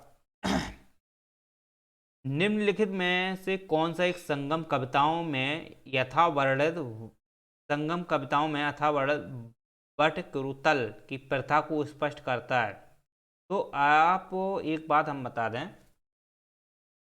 बट वटकृतल ये एक्चुअली में देखा जाए ना, संगम कविताओं में इसको यथावर्णित है। तो ये एक प्रकार की वटकृतल की क्या है, एक प्रकार की प्रथा थी। और ये प्रथा जो देखा जाए ना, तो ये दक्षिण भारत के जो राजा होते थे, चेल जो पांडवों में आपने देखने को मिलेगा, संगम जो कविताएं हुआ करती थी वहाँ की, तो वहाँ पे आप देखो जाए जो राजाओं के बीच, जैसे एक राजा दूसरे राजा में जैसे युद्ध हुआ करते थे वहाँ पर थे, तो वहाँ पर एक प्रथा ये थी कि जो देखा जाए जो राजा एक्चुअली में, जैसे एक राजा जब दूसरे राजा से, जब जैसे कि उनके आपस में जब युद्ध होते थे तो वो पराजित हो जाते थे, राइट। एक राजा था, दूसरे राजा से जब वो पराजित हो जाता था, तो वो भी क्या करता था, एक अनशन कर लेता था और वो अपने आप को मृत्यु को प्राप्त हो जाता था, ओके। क्योंकि वो अपने आप में हमेशा, वहाँ के जो राजा हुआ करते थे हमेशा अपने आप को शक्तिशाली मानते थे, दैवी रूप में मानते थे। तो ये सोचते थे कि हमारी पराजित नहीं होगी, ओके। तो इस प्रकार से जब उनके बीच में कभी भी किसी को मैटर को लेकर के जब युद्ध हुआ करता था, ओके, तो ऐसी अवस्था में कोई ना कोई तो हार होगी ना। तो जब वो हारता था, कोई राजा आगे सामने वाले व्यक्ति से हारता था, तो वो राजा क्या करता था, अपने आप में एक अनशन कर लेता था, और वो अनशन करने के बाद वो मृत्यु प्राप्त हो जाता, ठीक है। या आपने देखा हो महाभारत में भी आपको कथा मिलती है कि महाभारत में आप देखोगे कि कोई भी अगर प्रण ले लेते थे कि मुझे अब, अगर मुझे कोई चीज़ नहीं प्राप्त होती है तो हम इस चीज़ को मृत्यु प्राप्त करेंगे। तो इस प्रकार से कुछ आपको देखने को मिल जाएंगे, हालांकि हम इसे महाभारत से नहीं ऐड करेंगे। तो वहाँ की एक प्रथा इस प्रकार की, स्टार्टिंग में अगर आप देखा जाए तो ये व्यवस्था जो चली थी, तो जैसे वहाँ पे जो दक्षिण भारत में चेर चोर पांड रहे हैं, वहाँ उन्हीं को ये संगम कविताएं मिलती हैं, संगम शायद वहीं से ही देखने को मिलेगा। तो वहीं पे ये वट कृतल जो है, ये एक प्रकार से देखा जाए तो एक प्रथा थी ठीक है, एक प्रथा थी और उसी प्रथा का नाम इसका वटक्रतुत्व नाम दिया गया था। और वो प्रथा कौन सी थी? अनशन वाली। जो राजा जैसे पराजित हो जाते थे तो वो राजा अपने आप को अनशन कर लेते थे। तो इसमें दिया गया है राजाओं द्वारा महिला अंगरक्षकों की नियुक्ति करना।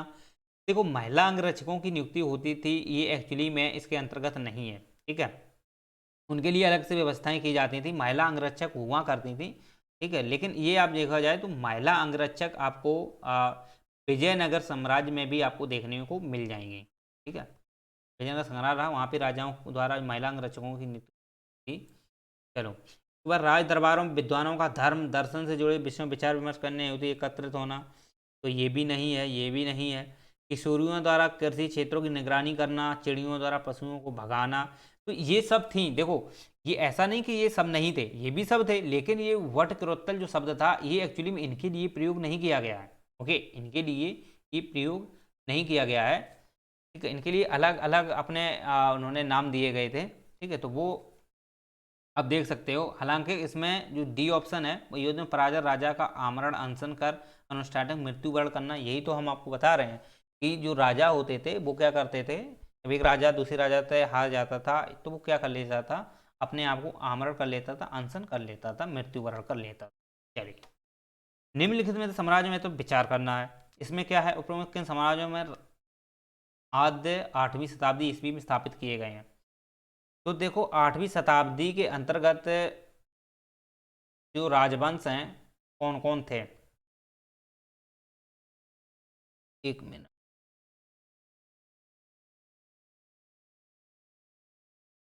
चलो, 8वीं शताब्दी में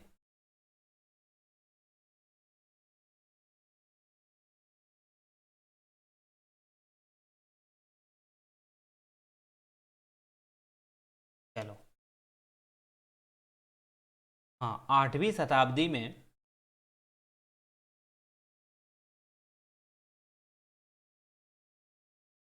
प्रॉब्लम थी।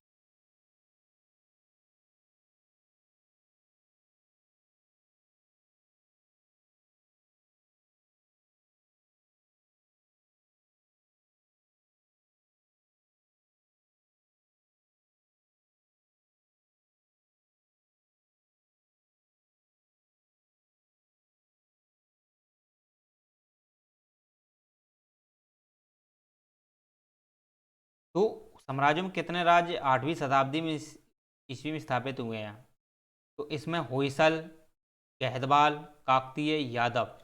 एक बात मैं आपको बता दें, होयसल की अगर बात की जाए तो ये होयसल आप देखोगे ना तो ये आपको आ, नीचे होयसल वाला जो क्षेत्र था जहाँ पे बाद में विजयनगर साम्राज्य स्थापित हुआ, तो विजयनगर साम्राज्य से पहले वहाँ पर होयसल था।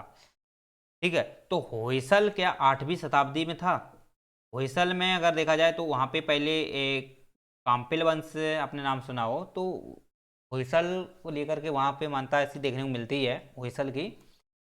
तो होयसल 8वीं शताब्दी में था क्या? नहीं, क्योंकि ये विजयनगर साम्राज्य बाद में स्थापित हुआ था। तो आप जानते हो होयसल जो था ना, ये एक्चुअली में उस समय देखा जाए तो कौन सा वंश चला? तो सल्तनत काल। तो सल्तनत काल में तो मोहम्मद बिन जो तुगलक थे, मोहम्मद बिन तुगलक के समय में देखा होगा आपने, मोहम्मद बिन तुगलक सल्तनत काल कब आया था? तो सल्तनत काल आया था आपका, देखा जाए तो 11वीं 12वीं शताब्दी में आया था। ओके, तो अब होयसल जो है, तो होयसल उसी समय में आया था, उससे पहले वो काम्पिल वंश भी रहा।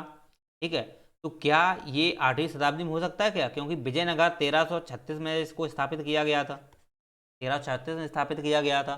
तो होयसल जो था उस समय नहीं था। ओके, होयसल नहीं था, क्योंकि 1336 में जब आया तो 800, अगर 8वीं शताब्दी में आएगा तो ये मान लो 8 से 5, यानी कि ये 500 साल तक होयसल चल सकता है क्या? नहीं चल सकता है। आपको दिमाग में क्लियर कट होना चाहिए इस बात को लेकर के। गहदवाल वंश, गहदवाल वंश आप जानते हो जो कन्नौज में था, जयचंद वहाँ के राजा थे। तो ये भी आप देखोगे ना, तो ये जयचंद्र ये कब थे? पृथ्वीराज चौहान के समय में थे, जब दिल्ली में शासन था। तो पृथ्वीराज पे जब किसने आक्रमण किया था? मोहम्मद गौरी ने आक्रमण किया था। तो मोहम्मद जब गौरी ने आक्रमण किया था, तो मोहम्मद गौरी जयचंद्र पर गहतवाल आक्रमण किया था। तो मोहम्मद गौरी कब आया था? मोहम्मद गौरी कब आया, कब इसने हमला किए थे? ठीक है, तो क्या ये 8वीं शताब्दी के अंतर्गत आएगा? क्या नहीं, 8वीं शताब्दी में ये तो था ही नहीं, ये भी नहीं था। काकतीय वंश, ये भी आप देखा जाए तो काकतीय वंश जो था ये आपको मिल जाएगा मध्य भारत और दक्षिण भारत में मिल जाएगा। तो काकतीय वंश के बाद में आपको इसका वंश आता है बाद में, ब्राह्मणी। ब्राह्मणी जो साम्राज्य आता है वो देखने को मिलेगा आपको। ब्राह्मणी साम्राज्य था वो काकतीय वंश के बाद वहाँ पे आता है। तो काकतीय वंश भी आपको नहीं देखने को मिलेगा, ये भी आपको 1000 ईस्वी के तहत मिलेगा। ओके, ठीक है। यादव, देवगिरी के यादव, इस पे आप जानते हो अलाउद्दीन खिलजी ने आक्रमण किया था, तो खिलजी वंश के समय में था। तो खिलजी वंश, तो खिलजी वंश कब आया था? सबसे पहले तो आपको पता ही होना चाहिए कौन सा वंश आया था, गुलाम वंश आया था। तो गुलाम वंश के बाद खिलजी वंश आया। ठीक है, तो अब ये बताओ, ये तो होयसल है, ये गुलाम वंश के समय में था। गहतवाल, ये भी आप देखोगे तो उस समय देखा जाए तो मोहम्मद गौरी के समय में था, उस समय तो गुलाम वंश भी स्थापित नहीं हुआ था। ठीक है, तो काकतीय वंश आप जानते हो कि बहमनी साम्राज्य के समय उस प्रकार से उस समय ही था ये भी। ठीक, बहमनी साम्राज्य बाद में आया काकतीय वंश के बाद। तो बाद देवगिरी का यादव है, तो ये अलाउद्दीन खिलजी ने इस पर हमला किया था। तो ये सब 1000 से ऊपर के ही हैं, जो 1000 ईस्वी आती है इसके सब ऊपर के ही हैं, इसलिए इसमें से कोई भी सही नहीं है। ऑप्शन इसमें डी आ जाएगा। ठीक है, चलो।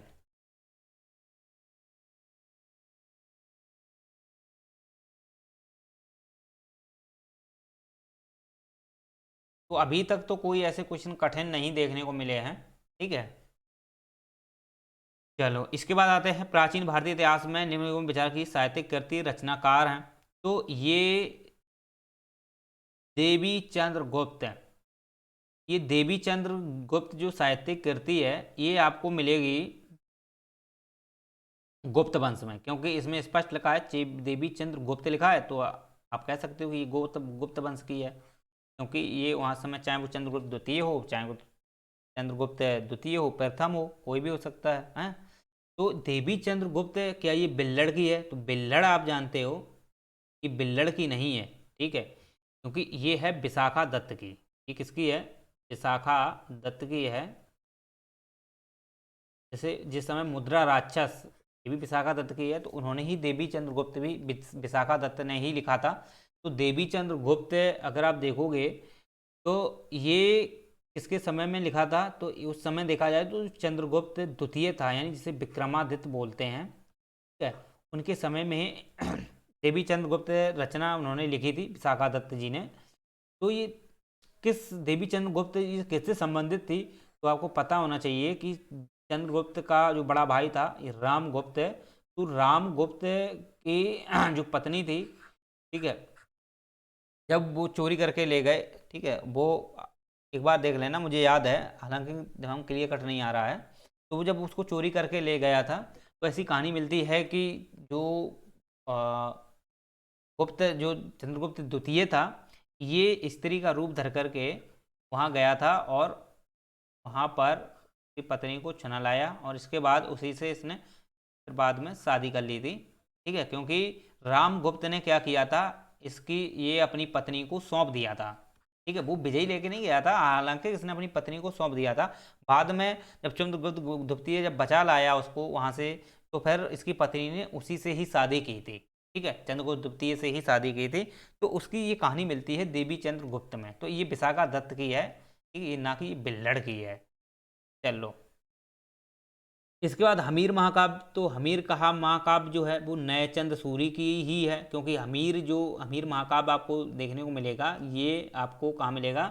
तो ये जो आपको पता होना चाहिए, दिल्ली वंश में आपने जो चौहान वंश रहा है, तो चौहान वंश में जो पृथ्वीराज रासो है, हमीर रासो है, हमीर, तो ये महाकाव्य देखने को मिलेंगे आपको। ओके, तो उसी के अंतर्गत ये जो नयचंद जो थे ये नयचंद जी जो थे ये इन्होंने ही ये हमीर महाकाव्य को लिखा था। तो ये सही है, जबकि पहला वाला ये गलत है। देवी चंद्र गुप्त जो है वो बिल्लड़ की नाव के विशाखा दत्त की है। मिलिंद पन्नौ, मिलिंद पन्नो अगर आप देखोगे तो ये एक्चुअली में मिलिंद पन्नो ये संबंधित जो है ना, ये आपको मिलेगी। जैसे एक नागसेन जो थे, नाग भिक्षु थे, ये नागसेन जो थे ये बौद्ध भिक्षु थे। कौन थे ये? बौद्ध भिक्षु थे। ओके, तो इन्होंने स्टार्टिंग में मिलिंद पन्नो इन्होंने खुद लिखी थी। ठीक है, स्टार्टिंग में इन्होंने मिलिंद पन्नो खुद लिखी थी। ओके, तो हम कह सकते हैं कि मिलिंद पन्नो जो थी वो एक्चुअली में स्टार्टिंग में नागसेन की थी। राइट, स्टार्टिंग में ये नागसेन ने ही इसको लिखा था, लेकिन बाद में नागा अर्जुन जो थे, नागा अर्जुन ये कनिष्क के दरबार में थे। ठीक है, कनिष्क के दरबार में ये नागा अर्जुन थे, काफ़ी ये फेमस प्रसिद्ध एक दार्शनिक रहे हैं नागा अर्जुन। ठीक है, तो नागा अर्जुन ने ही इसको बाद में क्या किया था, संरक्षण दिया था ज़्यादा से ज़्यादा।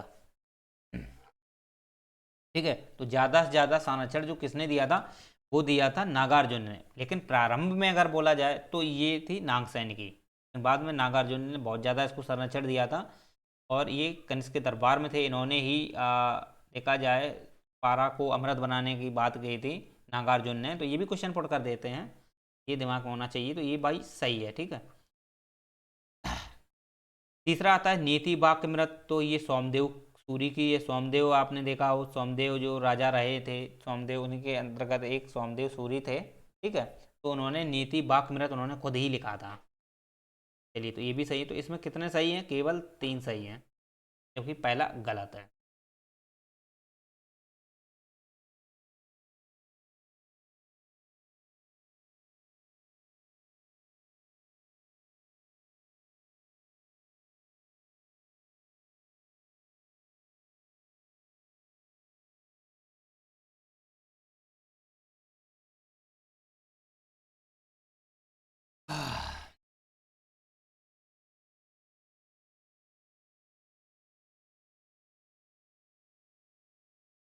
चलो, क्वेश्चन नंबर 47। आत्मा केवल जंतु और पादप जीवन की संपदा नहीं है, बल्कि शिलाओं, प्रवाहित जलधाराओं, अन्य अनेक प्राकृतिक वस्तुओं की भी है, जिन्हें अन्य धार्मिक संप्रदाय जीवित नहीं। उपयुक्त कथन प्राचीन भारत के किस धार्मिक संप्रदाय के एक मूलभूत विश्वास को प्रतिबिंबित करता है? एक बात मैं आपको बता दूं कि आत्मा केवल तन जंतु और पादप जीवन की संपदा नहीं है। यानी कि आत्मा केवल जो है वो जंतु और पादप जीवन की ही संपदा नहीं है, बल्कि किस किस की है? शिलाओं की है, प्राकृतिक जलधाराओं की है, अनेक प्राकृतिक वस्तुओं को भी है। ये और भी संप्रदाय हैं इस चीज़ को मान्यता नहीं देते हैं। तो ये कौन सा संप्रदाय इस चीज़ को मान्यता देता है? तो आपको पता होना चाहिए कि बौद्ध धर्म में ऐसी कोई बात नहीं कही गई है। बौद्ध धर्म ठीक था अपनी जगह, अहिंसकवादी था, लेकिन इन्होंने आत्मा और ऐसी बातें इन्होंने नहीं की हैं। ठीक है, कि आत्मा, जंतु जीवन, पादप जीवन या कुछ ऐसी अलौकिक जैसी बातें इन्होंने नहीं की हैं। इन्होंने बौद्ध धर्म में तो भगवान बुद्ध ने स्पष्ट जो अपना दर्शन दिया है, तो उस दर्शन में ये प्रकृति जैसी कोई चीज़ें देखने को नहीं मिलती, भगवान जैसी ईश्वरीय चीज़ें देखने को नहीं मिलती हैं। ठीक है, चलो, उन्होंने इंसान को ही माना, इंसान हर चीज़ की अपनी शक्तियों के माध्यम से अपने आप को जागृत कर सकता है, अपनी शक्ति प्राप्त कर सकता है, ईश्वर बन सकता है। वैसे कोई उन्होंने वैसा ईश्वर नहीं माना है। तो इस प्रकार को देख सकते हो। तो ये स्पष्ट में कहा गया आत्मा केवल जंतु और पादप जीवन का संपदा नहीं है। तो इसी जो बातें हैं ना, ये बौद्ध परंपरा में तो देखने को नहीं मिलेंगी। दूसरी बात है अनेक प्राकृतिक वस्तुओं को भी जिन्हें अनेक धार्मिक संप्रदाय जीवन नहीं मानते। ये एक्चुअली में देखा जाए ना, तो ये आपको एक मुद्रल, आपने सुना हो मुद्रल, मुद्रल जो है ये स्पष्ट जो करता है, ये प्राकृतिक चीज़ों को मानता है। ठीक है, प्राकृतिक मानता को ही मानता है, यानी कि जो प्रकृति जो देती है वही सब कुछ है। ठीक है, प्रकृति जो देती है वही सब कुछ है, उसी को कहते हैं मुद्रल। तो ये मुद्रल जो है ना, ये एक्चुअली में जैन धर्म से संबंधित है। ठीक है, ये जैन धर्म संबंधित है, क्योंकि जैन धर्म ने ये अहिंसा को सबसे ज़्यादा बल दिया था, और अहिंसा को सबसे बल देते हुए इसने प्रकृति से इसको जोड़ा, और प्रकृति से जोड़ने के बाद ने जितना भी जीवन था अपना सब प्रकृति के ही अंतर्गत रखा, और कहा कि ये जो चाहे पेड़ पौधे हों, शिलाएँ हैं, ये प्रवाह जलधाराएँ हैं, ये सभी क्या हैं? ये सभी क्या हैं? ये केवल पादप जीवन की ही और केवल जंतुओं की ही संपदा नहीं है, शिलाओं, प्रवाह, जलधाराओं, अनेक सभी की प्राकृतिक वस्तुओं में भी है। ठीक है, आत्मा कहाँ कहाँ पे है? शिलाओं में भी है, जलधाराओं में भी है, प्राकृतिक वस्तुओं में भी है। यानी कि आत्मा जंतुओं पादप में ही केवल नहीं है, ये सब जगह है। और ये क्या है? प्रकृति की देन है। ये क्या है? प्रकृति की देन है। तो ऐसी जो पूरी फिलॉसफी जो मिलती है वो जैन धर्म में मिलती है। किसमें मिलती है? जैन धर्म में। ये मुद्रा की बात पढ़ लेना, इससे वो पता चल जाएगा। तो इसका आंसर ये सही हो जाएगा। शैव वैष्णव नहीं है। शैव परंपरा में आप जानते हो कि बहुत सारे ये शैव परंपरा है जो ना, ये दक्षिण भारत में सबसे ज़्यादा प्रसिद्ध रही है। वैष्णव भी परंपरा इसमें नहीं शामिल करते।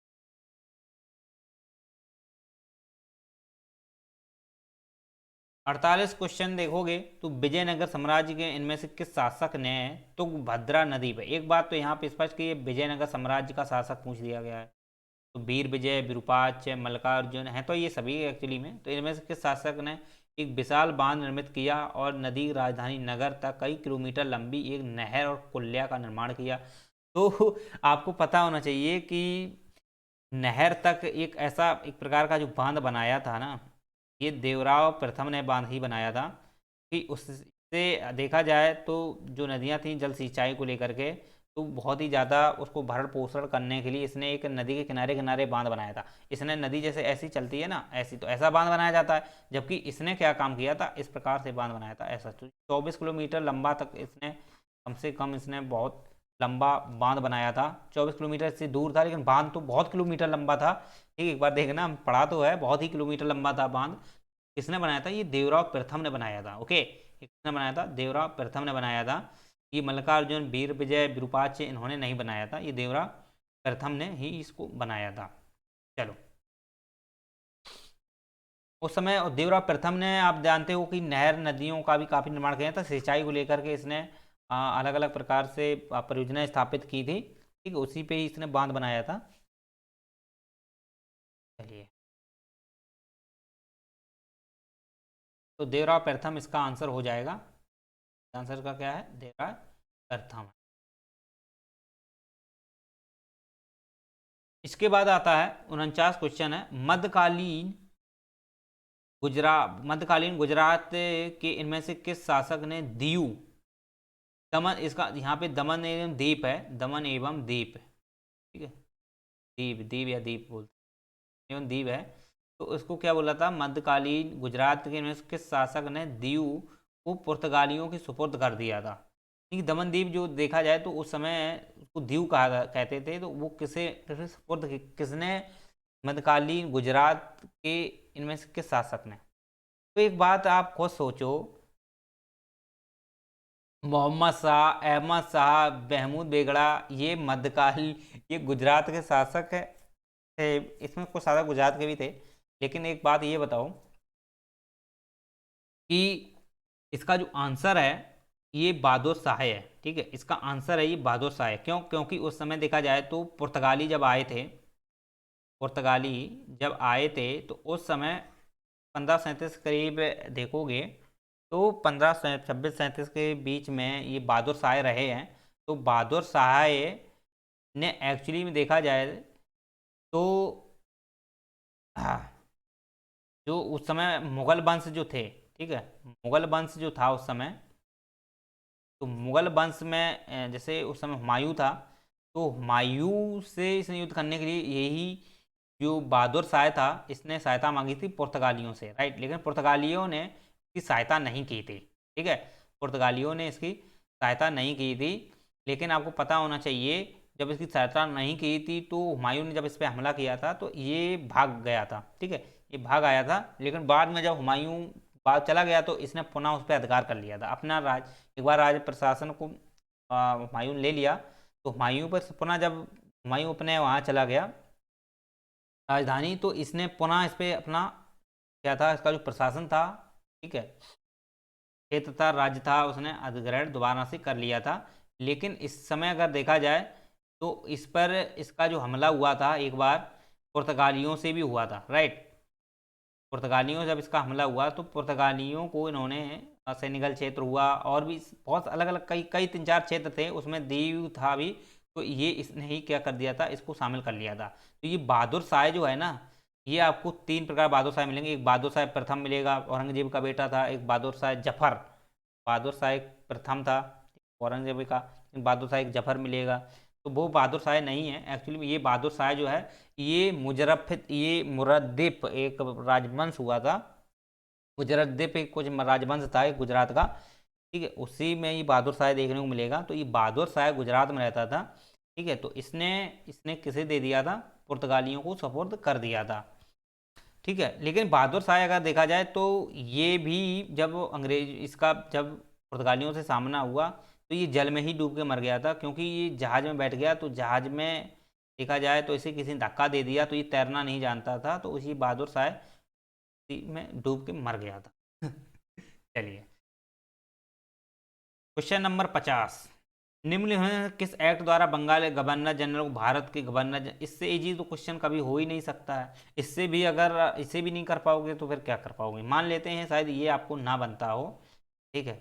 ये तो बनना चाहिए, ये तो पढ़ा ही जाता है आपको, ठीक है। बहादुर शाह ये आपको शायद ना आता हो, तो ये तो बनना चाहिए। भारत के गवर्नर जनरल के रूप में अभिहित किसने किया था। तो भारत का गवर्नर जनरल जो थे लॉर्ड विलियम बेंटिक थे, ठीक है। तो लॉर्ड विलियम बेंटिक ऐसे पहले भारत के गवर्नर गवर्नर जनरल रहे हैं। और ये किस अधिनियम के तहत आया था, तो ये 1833 का जो चार्टर एक्ट था, 1833 का, इसी के अंतर्गत। रेगुलिंग एक्ट के अंतर्गत नहीं थे। तो 1773 का रेगुलिंग एक्ट था, इसमें नहीं थे। तो आप पहले, सबसे पहले आप जानते हो बक्सर के युद्ध के बाद में, बक्सर का युद्ध जो था, प्लासी के युद्ध में जो थे वो कौन से थे, आपको पता होना चाहिए। उनका नाम था, एक मिनट, याद नहीं आ रहा है उनका नाम।